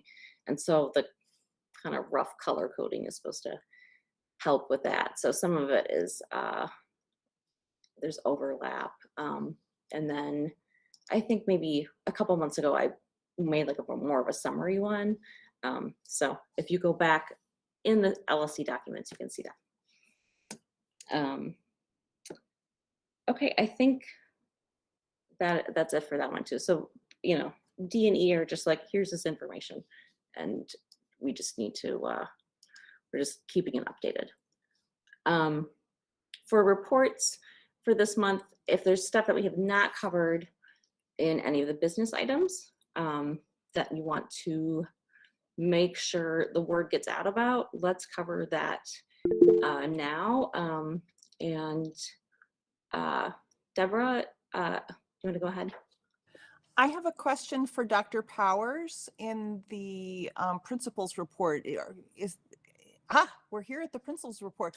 Shall I ask my question now, or do you want to take the time to go through the whole report? I think realistically, we should not be going through whole reports, but Dr. Powers, if there's stuff that you know, you wanted to answer, any particular questions that have come up, or, you know, given everything that's going on, want to highlight, that would be great to take a minute to do that. And then we can, but you know, the more quickly we can get to questions on it, the better. Thank you for sharing this ahead of the meeting. That makes it very helpful for everyone. Can I proceed? Uh-huh. Okay. Just touching on a few things. Obviously, we don't have a complete picture in terms of our monthly reports because we were not in session for much of the last month or so. Give you an update in terms of the return to in-person classes and the things that we were doing during that time we were out of school. Most important thing on this first page is the operations manager position. This is the person who will be taking the place of Jeremy Voigt when he leaves us at the end of the month. We have selected a gentleman by the name of Christopher Burney, who is presently the operations manager for Von Steuben High School and has significant experience within CPS in all the areas of responsibility that Mr. Voigt is presently following. So Mr. Burney will be joining us on the 31st of this month as our new operations manager. SAT prep on the second page. We did have approximately 300 students enrolled. We flipped to all remote, and now we're going to be flipping back to both in remote and in person as originally scheduled. We have hard copy manuals for the students to pick up, but they were also given access to online versions of those during the full remote time period. And also we're looking at how we can use some of the ADF funds, sometimes called MFT funds, to expand upon this for students who need more intensive work, and we're working on identifying students in that need area, some of whom are probably already enrolled in these classes, some of whom are not. So we do have the funds available, and we're working with Academic Approach to see what other services we can provide students. I made just a summary of the situation with regard to the AP history text. I've been in conversation with the two AP U.S. history teachers, as well as the department chair, and it is their consensus they would like to continue with the existing text while using the supplemental materials that they have been developing and continue to develop to address any gaps or anything else that's in the text that is problematic. It is their opinion that the text is still a sound text, but it's used as a survey instrument as opposed to daily assignments. So it's just one of a number of things that are being used, and they feel like they would find just as many issues with a newer text and would rather stick with what they have, which is the most widely used text for AP US history in the country, from my understanding, and then continue with their supplemental materials, which they do anyway, even if they were using a textbook more intensively. There are many supplemental materials used for AP US history, as is the case for all AP classes. And finally, just a few words with regard to the funds. The OST funds are still available to us and will continue through second semester with the activities that were developed the first semester, if they choose to do so with those. For new activities, we're focusing entirely on mentoring and academic support additional activities. We have many of those already, but we're focusing on that for additional things second semester. I mentioned about MFT funds and what we're going to be doing to utilize those further. And that will include also our own Jones College Prep SAT math program, which we've been doing for a number of years. And that program is designed to really focus tightly on math as opposed to the more broad approach that the academic approach people are doing for their SAT prep. And finally, for the re-engagement funds and potentially using some of the MFT funds, we're looking at a project that we think will have a great long-term impact for our students, not just the students this year, but for the future. And I mentioned something about that at the budget committee meeting last week. I'm not really at a point where I can say exactly what that is going to look like, because I have to determine whether the funds can be used for that purpose. We don't want to leave money on the table, especially with this particular area of re-engagement and MFT funds. So we're going to be working on that to see if there's a way in which we can utilize it to have a long-term impact for our students. Anybody have any questions they'd like to ask?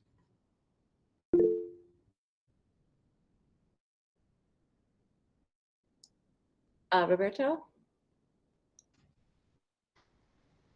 Yep. Can you hear me? Mm-hmm. So Dr. Powers, I have just a couple questions. One regarding the AP U.S. History textbook. And Kim and Ellen, correct me if I'm wrong here. So at the December meeting, it was presented to the LSC that the AP U.S. History and Social Science Department was contemplating purchasing new textbooks, but they were told that there were no funds available. I think this was during the last year's budget. And that wasn't necessarily true, that the funds weren't available. Putting that point aside, if they were contemplating purchasing new AP US history books, textbooks, last year, and they represented to Ellen and Kim that information, I'm struggling, like, what happened now? Because Dr. Powers, your report is suggesting that they don't need a new textbook. So I'm trying to figure out where is the disconnect? Do they need the new textbook? Do they do not need the new textbook? Are there issues with the current textbook? Can we improve on what they have? So, and Ellen and Kim, please, if I misinterpreted anything, please let me know now, or just correct the record. But that was my understanding, that the AP US History folks had wanted to get a textbook, and I had asked Ellen and Kim, let's get that proposal on, and so we can purchase this before spring break. Well, I can say, based on the conversations that I've had, that I think we were having some discussions last year on the subject of whether or not to do so. So there was no final decision as to which way we were going to go on it. It came up later in the school year. We were uncertain as to how to proceed, and that included the AP US History teaching team, the two people that are on that. And then this fall, they were determined in their conversations that they would rather stick with what they have for the time being and continue supplementing.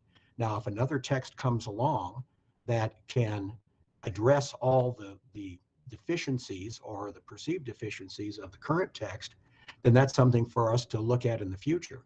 But for now, this is how they prefer to go forward. I've spoken with them, Mr. Mitchell has spoken with them, and this is the way they would like to continue with that. I don't know what conversations were held prior to that, but I think they decided this is the way they want to proceed for now. Okay. Yeah, I guess I'm still a little confused on that, but moving forward, and I think there are issues with the AP US History text book, but moving forward, the other question that I just had that I wanted to ask you is, now the students have been out of school for 4 or 5 days because of the ongoing negotiations between the CTU and CPS. And students are, as of right now, my understanding, students are planning to take their final exams in a week and a half. I was wondering if the administration, if the teachers, and I would love to hear from the students, their perspective on whether there should be a final exam, or what considerations are being made to accommodate students who have not been in school for these past 4 or 5 days, and if the administration is thinking about holding students harmless. In other words, that final exams will move forward on schedule, but it can only help them. It would not drop them a letter grade if they don't perform well. And I know a lot of the departments have, or not a lot, but I know a couple departments have implemented where final exams aren't weighted as much. But I want to be considerate to the students. I've been reading the Jones Blueprint, and they've had this anxiety and concerns about final exams and other things. So what are some considerations that you all are making? And I would love to hear from our student representatives about their concerns and regarding final exams. Well, I can tell you that we had to wait until we got a little bit more information this afternoon, which we did at the principals' meetings, to determine whether or not there would be a change at the end of this semester because of the 5 school days that were lost. And the decision coming from CPS is no, the semester will end on January 27th. So we're keeping our exam schedule in place. Now, the exact content of that and the impact of it is something that we have under advisement. We've had a number of recommendations from the teachers, specifically from the department chairs, and I'll be meeting tomorrow morning with the administrative team and going over those to see which ones we can do, which ones look to be the most reasonable things to do. There has not been a recommendation or suggestion regarding a hold harmless approach that was done during the COVID shutdowns. However, at the same time, when we have had situations like this, and we've had somewhat comparable ones when we've had extended snow days, the super cold days that we've had in past years. And what the teachers typically will do in that case is to kind of recalibrate what is on their final exams or their project, whatever it might be.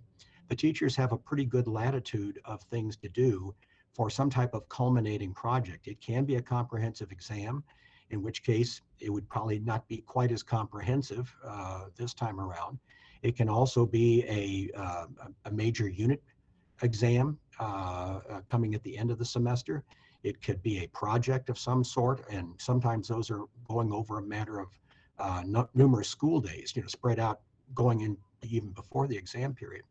And then last year, or perhaps it was 2 years ago, I think it was 2 years ago now, we decided to give each of the departments greater latitude on setting the weight of the end of semester exam, whatever form that might take, so that the 20%, which had been school policy for a long time and which had been settled on by the instructional leadership team perhaps 10 years ago, they were given the latitude last year to select a weight across each department. And only one department chose to have 2 different ones, one for most classes and then one for a particular AP class. But the other departments all settled on individual percentages, basically between 10 and 20%, most of them in the 10 to 15% range for the weight. So a lot of these things are already in place, but for exactly how we're going to implement everything for the end of this month, we're going to meet in the morning, we're going to discuss it, and then talk to our teachers and make sure everybody's on board with it. So that's kind of where we are at this particular point. We want to try to make sure that things that were not instructed on, there were not in those classes for 5 days or 5 school days, that is not going to harm the students that way, that we adjust the assessments so that they are more realistic at that particular point. Okay, Deborah? Yeah, I just wanted to go back to the AP US history text one more time. My recollection is that in the CIWP, one of our objectives is to increase the participation of Black students in our AP classes. If I recall correctly, that's one of our objectives. And when you look at that as an objective and you say, gosh, why is it that students don't want to take our AP classes? And the AP US history is one of those classes. I think when you look at what's in the textbook, even if you're only selecting certain things out of the textbook, but I mean, people flip through textbooks all the time, and the information that's been circulated with basically screenshots or pictures from that textbook, it's horribly unmotivating for students of color to have to deal with that stuff in their class, is what we're hearing.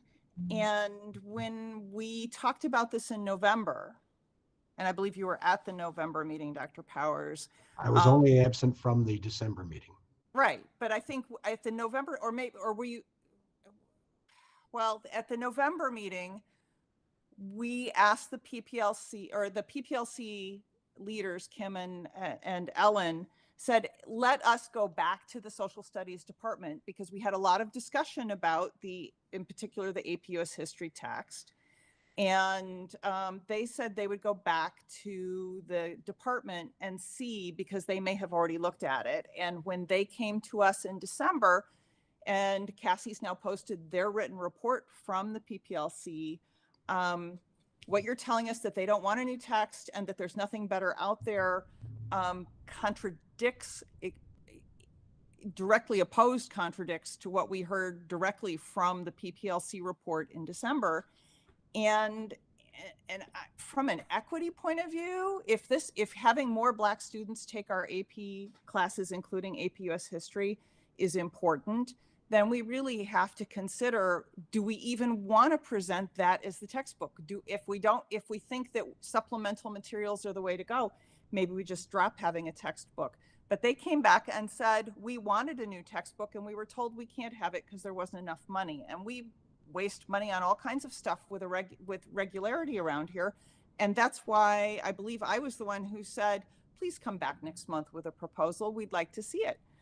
Because that shouldn't be the reason. Jones has enough money to spend, I think it was $34,000 to replace that textbook. But if you're saying that they use so many supplemental materials, they don't need a textbook, maybe it's time to retire the textbook they have, because so much of what is in there is just, it's unreadable. It's absolutely unreadable. And that's my concern, is that what you're telling us tonight is not at all what the teachers told us just 4 weeks ago. And I don't want to create problems for anybody, but it's just very strange. It's just very strange. And if you're telling us that they can teach this class based on supplemental materials, then maybe we just need to retire the textbook and just only use supplemental materials. But it's so offensive and so horrible, I cannot imagine continuing with what we have. That's all I can say is I have met with the people involved. Mr. Mitchell had prior to that. We had a good conversation on the subject. That's the way they wanted to move forward. If it is the insistence of the LSC that we purchase a new book, I will take it back to them and we'll start that process. But at this point, for one thing, and I can speak from my own experience as a teacher, sometimes, I hate to say it, but I taught from years ago out of some terribly antiquated materials that were antiquated at the time I was teaching from them. But I didn't have much choice in that situation. You make the most of it. What you do is you use it for the things that are strong and you supplement for the things that are weak. Sometimes it's a gap in coverage. It's something that it needs to be taught as part of a curriculum, but doesn't necessarily get properly handled in the textbook. So you use the textbook as a source. Sometimes something that is for want of a better term, obsolete concept can be used as a teaching moment in terms of, this is what was there when this was written, but now let's look at other sources and how things have changed and how we view things have changed. And I taught AP US history among other classes in the AP curriculum. So, I'm only going by what the teachers have told me. And if you want me to go back, discuss that with them further, ask them to do a book study in terms of a new textbook that might be better able to serve their purposes, I will do so. I'm only relating what I have been told. Thanks, Dr. Powers. I think the one that was mentioned in the PPLC report was Fabric of a Nation. And it appeared to be more inclusive based on a side-by-side comparison of several chapters. Rachel and everyone keep in mind that they should make their comments as brief as they can. Go ahead, Rachel. My only question was to ask the students on the call. Alexander kind of mentioned this in the chat, but just what your experience with the text has been, if you've had a push. That's what I've kind of been raising my hand to speak about. We didn't use Fabric of a Nation last year. That book wasn't used one time in the class. So I don't know how relevant it is to the APUSH curriculum. However, I do agree with what a lot of you are saying about the textbooks. However, with American Pageant, I think it's important to recognize how it's used. In the curriculum, we didn't use it all the time as just like a textbook. Lots of the time, we did text by text comparisons to understand the misinformation within American Pageant, which I think is an important lesson to learn, is that sometimes text is incorrect and it's insensitive. And then, like, I guess learning about the systemic issues that have led to text being that way and have led to these incorrect statements. That was how we used it, at least with Mr. Smith. Yeah. Thanks, Alexandra. And Ellen? Yeah, thank you. I wanted to ask because, or speak up, I'm sorry, I'm really tired, because PPLC was called into this conversation because, as Deborah mentioned, between the November and December LSC meetings, we reached out to the current teachers of APUSH for their thoughts about a textbook. And so I think the message that we received is very different from the message that we're seeing here. So we heard that the team would like to see an adoption of a new textbook, and that they raised this issue last spring and priced out an alternative, specifically Fabric of a Nation. Again, I am not on this course team. I can really only speak to the communications that I have received on this matter. I do want to point out that in the midst of this difference in what is being represented or what has transpired, I think a couple things to keep in mind. One, it's possible that the team has changed their mind. I don't know. Again, not on that team. I cannot speak to those individuals. I think it's also something worth recognizing that, again, I'm not on the team, so I can't speak for how they feel, but depending on who is asking a question, you might feel somewhat kind of way about how you're responding, right? And so, like, I think both the LSC and the administrative team have different like roles within the school community, each of which can be like something where a teacher might feel trapped between the two standpoints and not really like know what to say that would satisfy both parties. Again, I am not a member of this course team, so I can't speak to their position, but I think that's a potential explanation for what's going on here. It also sounds like, just combining what Alexandra was saying with what Deb was saying, a potential solution is to not use this textbook and only rely upon supplemental texts. Again, not as a teacher on the course team, I don't know to what extent things are used, but having student input is really helpful for knowing like, oh, okay, in the day-to-day of this course, it's actually not used at all. So maybe it's listed on a syllabus and that's outdated. Maybe that's something to be considered. So again, just bringing some thoughts from my perspective. And I think, and I also agree with what Sarah's saying in the chat, it might be more useful to like just directly have the people in question who are teaching the course be able to make those decisions. Yeah, so I think we could even have this at, like, because it's so, it could be lengthy.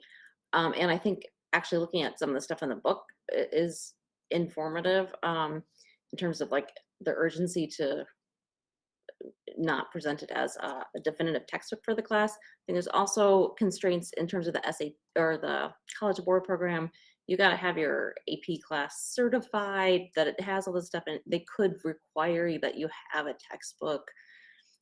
So I think that's all something to keep in mind.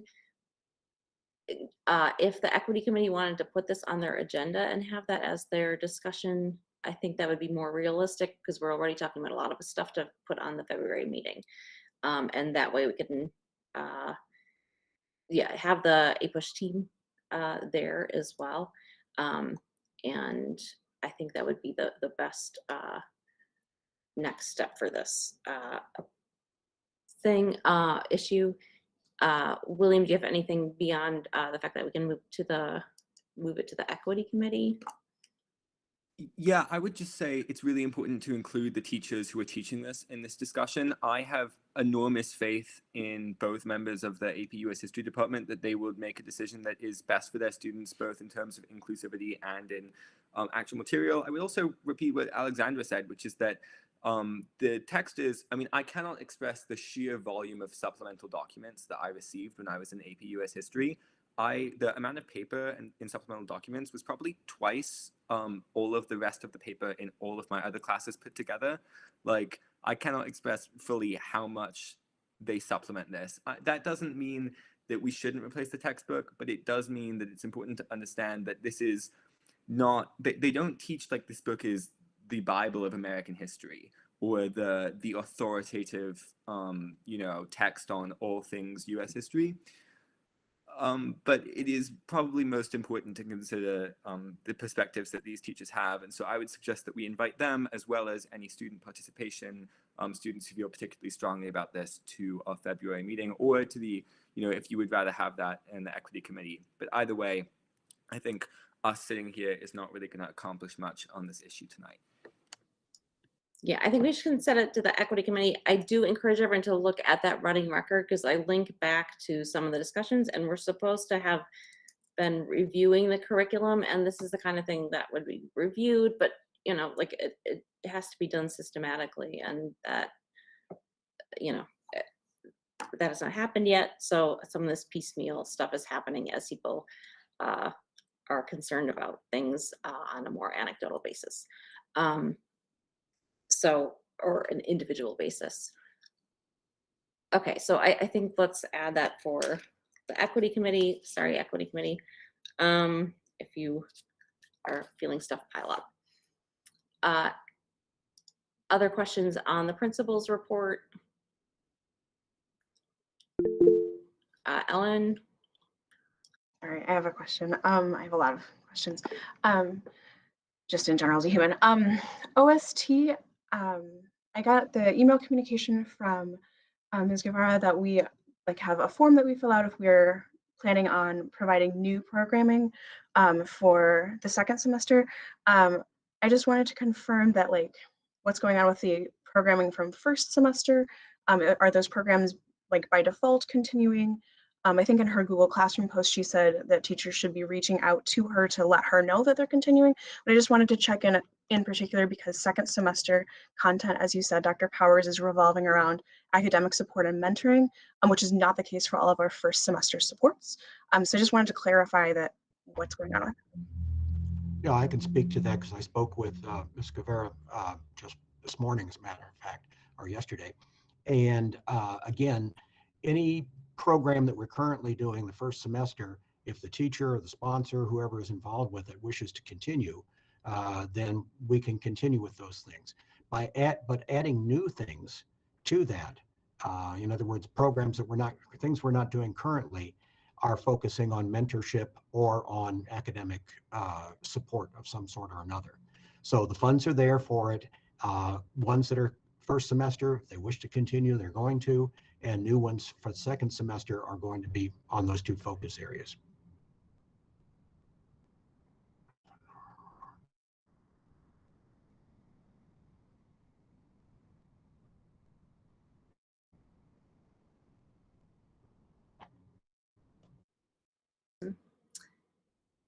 Any other questions? I have a question about the operations manager position. At the December meeting, the LSC made a vote or took a vote on a motion to basically, when Mr. Voigt leaves that position, to change it from an operations manager position to either a clerk or a business manager. A clerk, I think, salary, even for a very senior clerk, salary tops out somewhere around 80,000. Business manager, maybe a little bit more than that.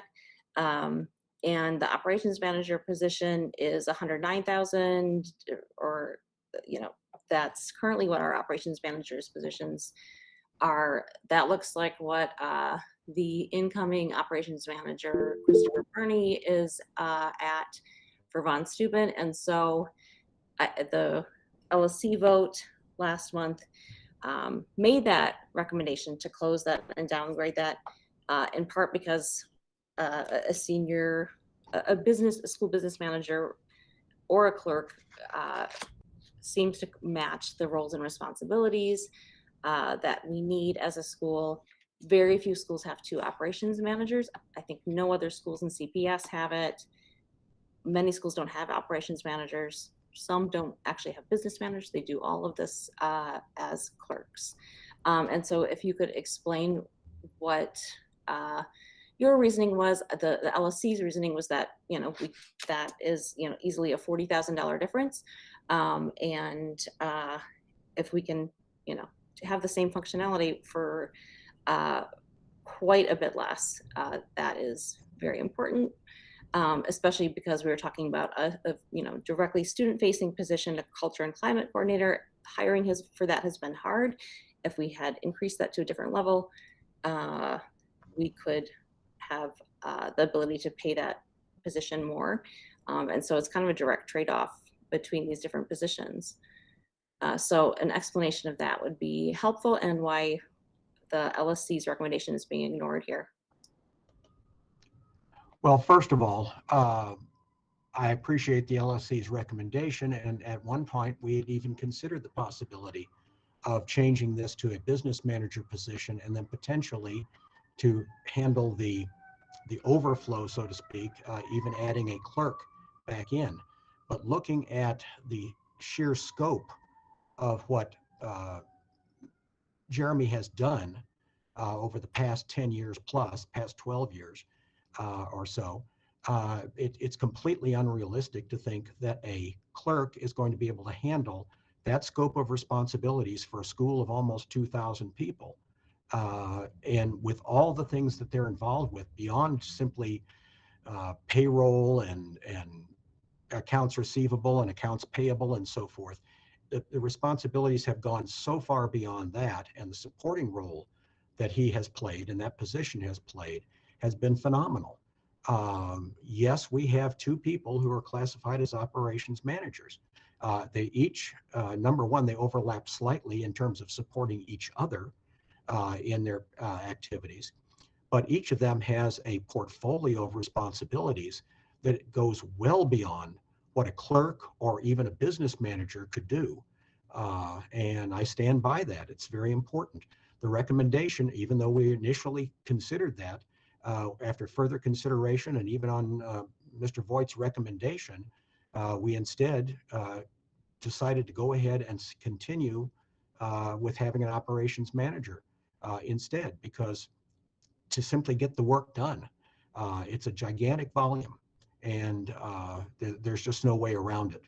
One person could not do it unless they are on a little bit higher plane than a clerk or just the role of a business manager.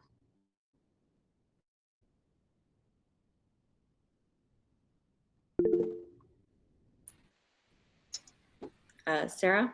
I have just 2 comments. So one comment is that, obviously it's a recommendation, so you can do what you want. I do think when we go to the budgeting in April, I think that's something that we should have serious conversations about. And my second question is, okay, one more, a comment to that is, I don't know why Jones is so much different than Whitney, who only has clerks. I don't know how they figured out how to do it. And then also I want to know, and teachers, you can just say like that's too personal, too much of an ask, but do teachers and staff, other teachers and staff, resent the fact that operations managers get paid so much more than a teacher or a clerk or other staff? Do they really, like in my organization, I would just feel like I would be offended. And I mean, maybe that's just a rhetorical thing I just want to put out there. So. I can, as I just put in the chat, operations managers work 12 months. And there is, again, a very wide set of responsibilities that go with that.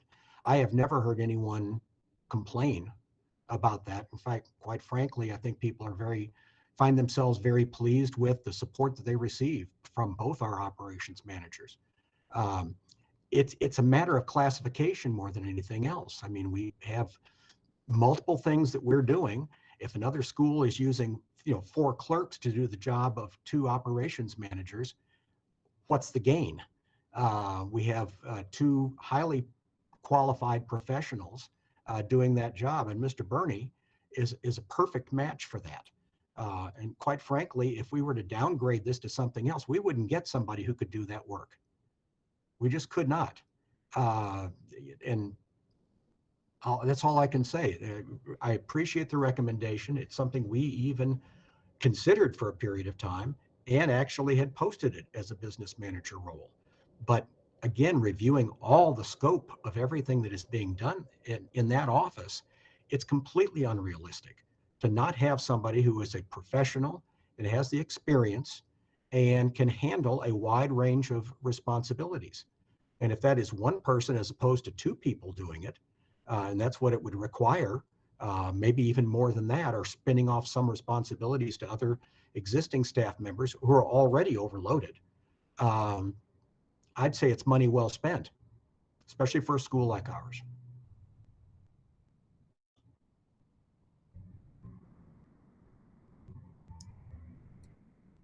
We did a vote on this last month, William.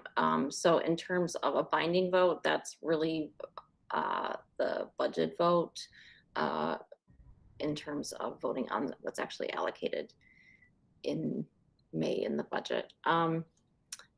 Okay. Troy, do you want to go ahead? Yeah, this position is mine. So I just want to clarify, Dr. Powers did say there's a huge difference between a teacher's pay and someone like me. And the majority of that is that I'm expected to be here 52 weeks out of the year. So even that alone, there's a lot of time difference that things would not be able to happen if there wasn't a position like mine. I'd also like to note that since I've started here, I've raised almost $2.7 million for the school and an average gross of about $400,000 per year non-pandemic. This amount of money has created positions, it's saved positions. So, and if you were to hire a clerk, which I did start off as a clerk, this position for me has only been about maybe 2.5 years as a operation manager. It's overwhelming. It takes a lot of time and a lot of commitment to build relationships with rental groups, and that's how I've gone from basically $95,000 when I first started to where we are now. So that's something to really consider when we are talking about this position and how much money is being spent on it. It essentially pays for itself too. Thanks, Troy. And Roberto?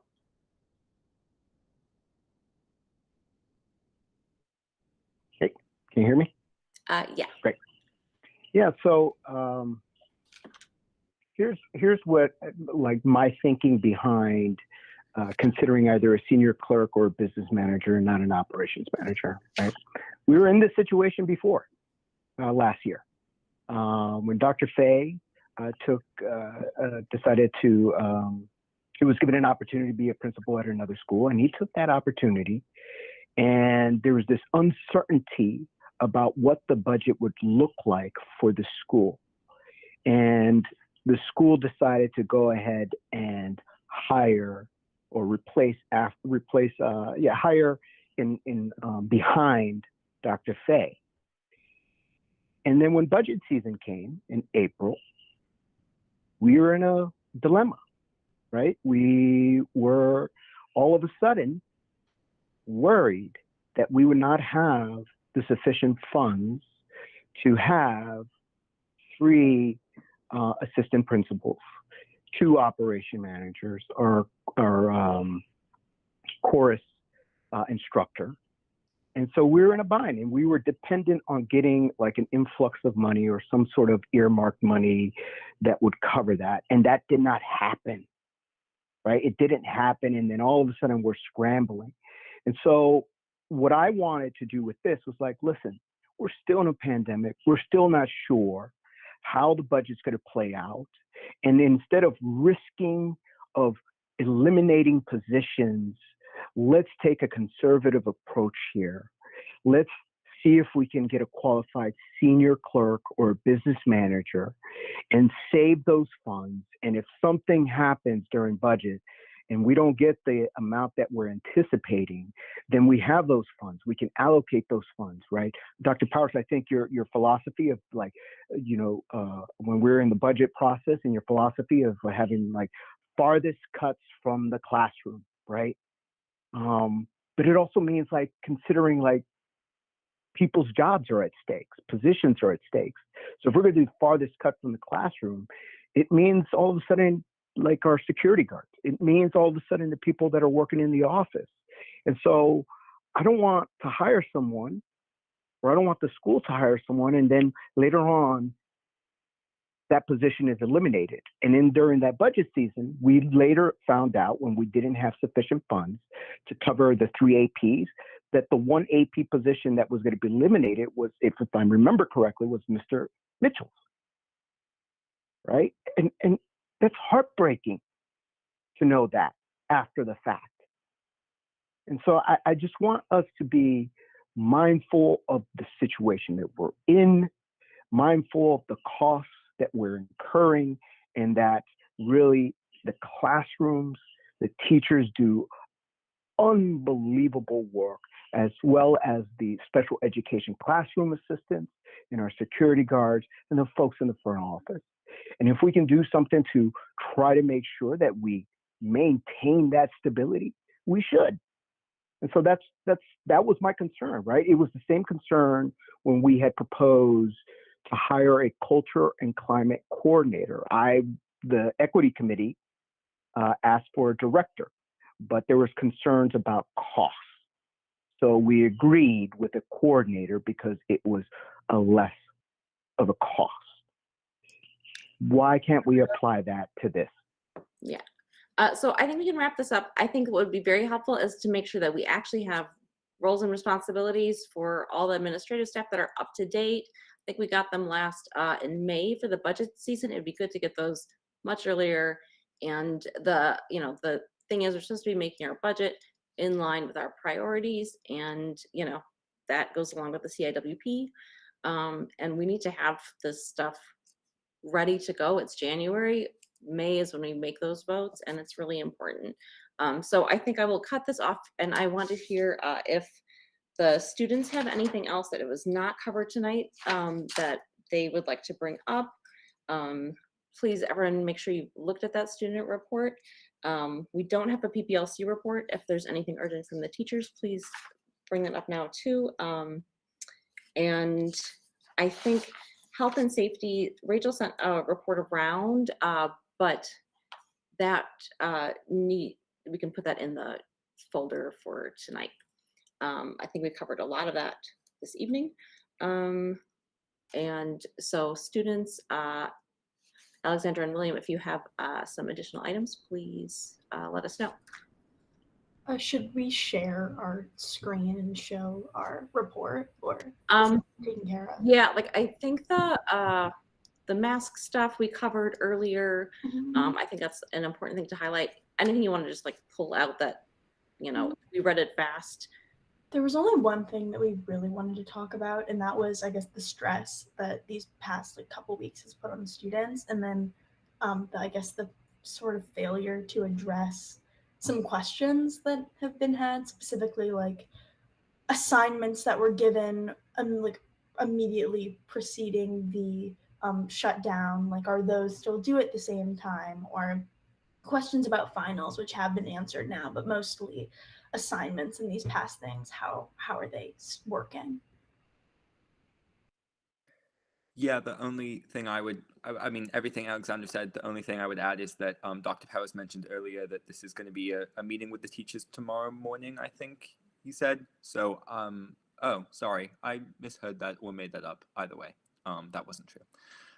Point being, I think we've been over most everything here, other than, students are concerned with the lack of communication, but as we mentioned on our report, that's largely coming from CPS and CTU, and not so much from the LSC or administration, at least at the time we wrote the report.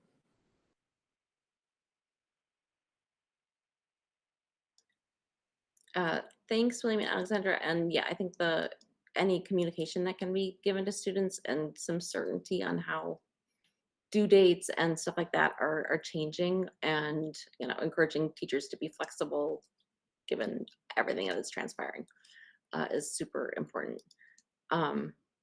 Rachel, do you have a question for them?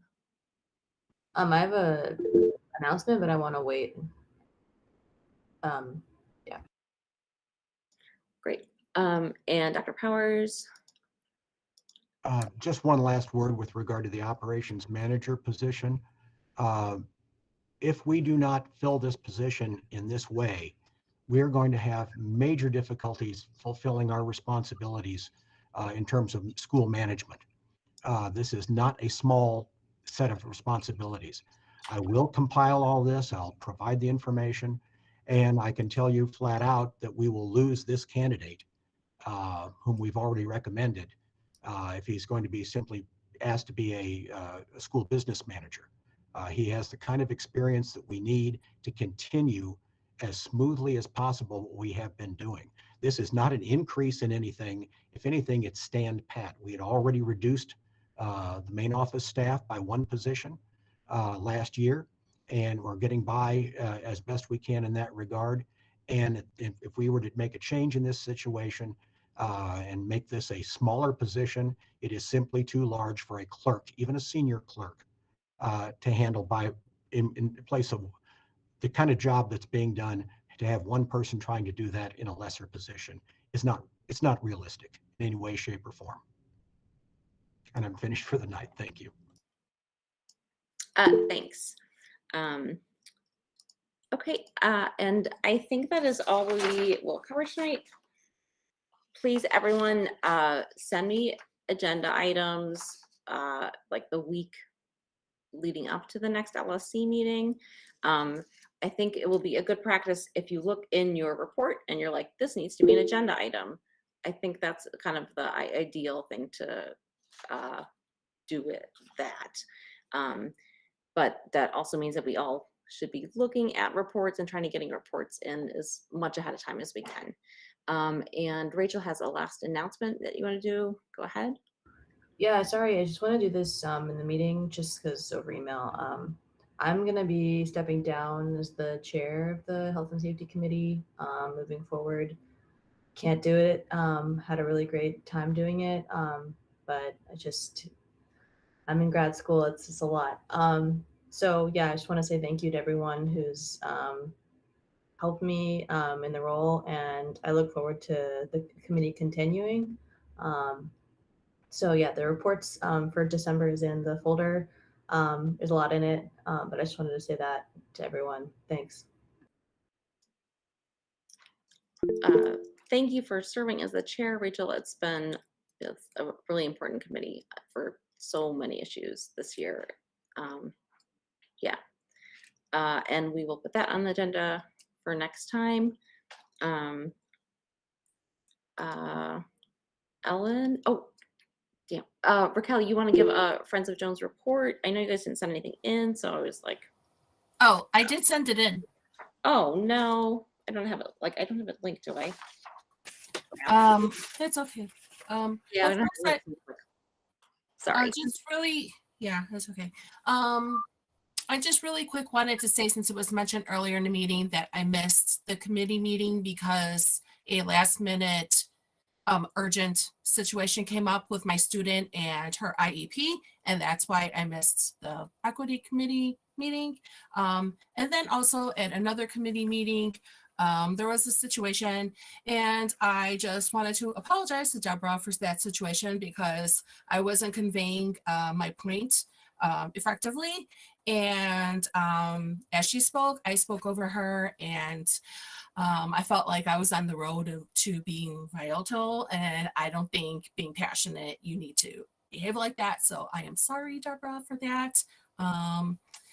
Yes, so now I will go on with my report for Friends of Jones. I don't know if you all saw it, but a notification came up regarding our next mediation meeting. We're trying to set that up, Friends of Jones and the LSC. Another thing is the 5K raised over $8,000, and a report will be completed about that by the next month's LSC meeting. Over $50,000 was awarded via grants through at the December FOJ meeting. And I don't know if you want me to go on to list all of the grants that were submitted. It's like 3, 4, 5, 6, 7 of them. Should I list them or not? If you want to say, like, we'll put them in the minutes or something. Yeah. Okay. From the report.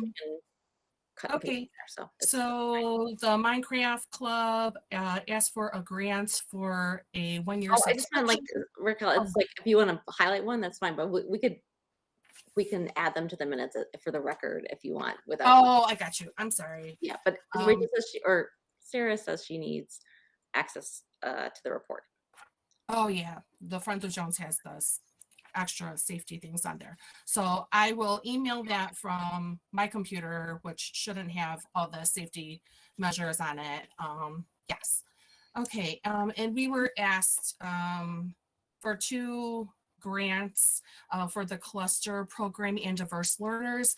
But after speaking with Dr. Powers, we found out that we didn't have to support those since school was able to do that.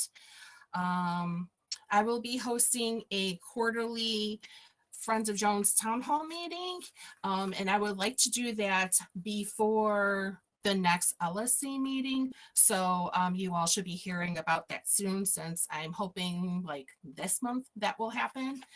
And also a couple of events that we mentioned in the past, a fundraiser and the spring benefit. The chairs are working on those dates because of the rising cases of COVID.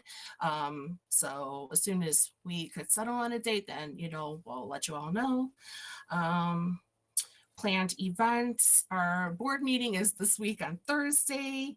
I don't have the date locked in yet for the town hall, but it will be in the evening, and the purpose of that is so that all teachers and students and parents and guardians that worked during the day, that can't attend the 8 a.m. meeting could, attend the town hall, and also to open it up to questions or any, comments people want to have, so that they can really feel included in the community.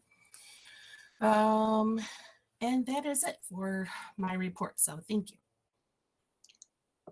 Thanks so much. Yeah, we will probably do some rearranging of reports depending on months and stuff to make sure that everyone gets at least some reasonable time during these meetings. So thank you for your patience on that. And I think that is it. So seeing no further business, we will adjourn until February. Oh wait, you do have one. Ellen has one more thing. Go Ellen. Sorry. All right, now it's 2 things. I wanted to say thank you to Raquel for organizing that town hall. And I know Kim and I were in communication with you, and then we also just ooh. It's okay, life happens. I understand. I appreciate you really taking leadership on that, and I'm looking forward to that event. I also wanted to say this is more of a general statement for our newest LSC members. Something Deborah said earlier reminded me to remind you that as a member of the LSC, there are a couple trainings that you do need to complete for Open Meetings Act and FOIA. I just checked the Illinois Attorney General's website, and it's currently down. It's being repaired. So hopefully it gets repaired soon. But super happy to link that for you at any point in time, just so you can get information about that. Because I know, again, Deborah had mentioned it earlier. It gives you some of the the rundown about what is going on with what she was talking about, and then other things as well. So I wanted to mention that. Welcome to the LSC. There's a little bit of stuff you got to do. You'll do it. It'll be great. Yeah, the Attorney General site has been broken since May. So I think we can find you an archived version of the OMA training to look at instead, because it's been very long. Okay, and yes, do send us questions on any kind of procedural stuff, especially. And we will see you all next month. So Now, seeing no further business, I will adjourn. Thank you, guys. Good night.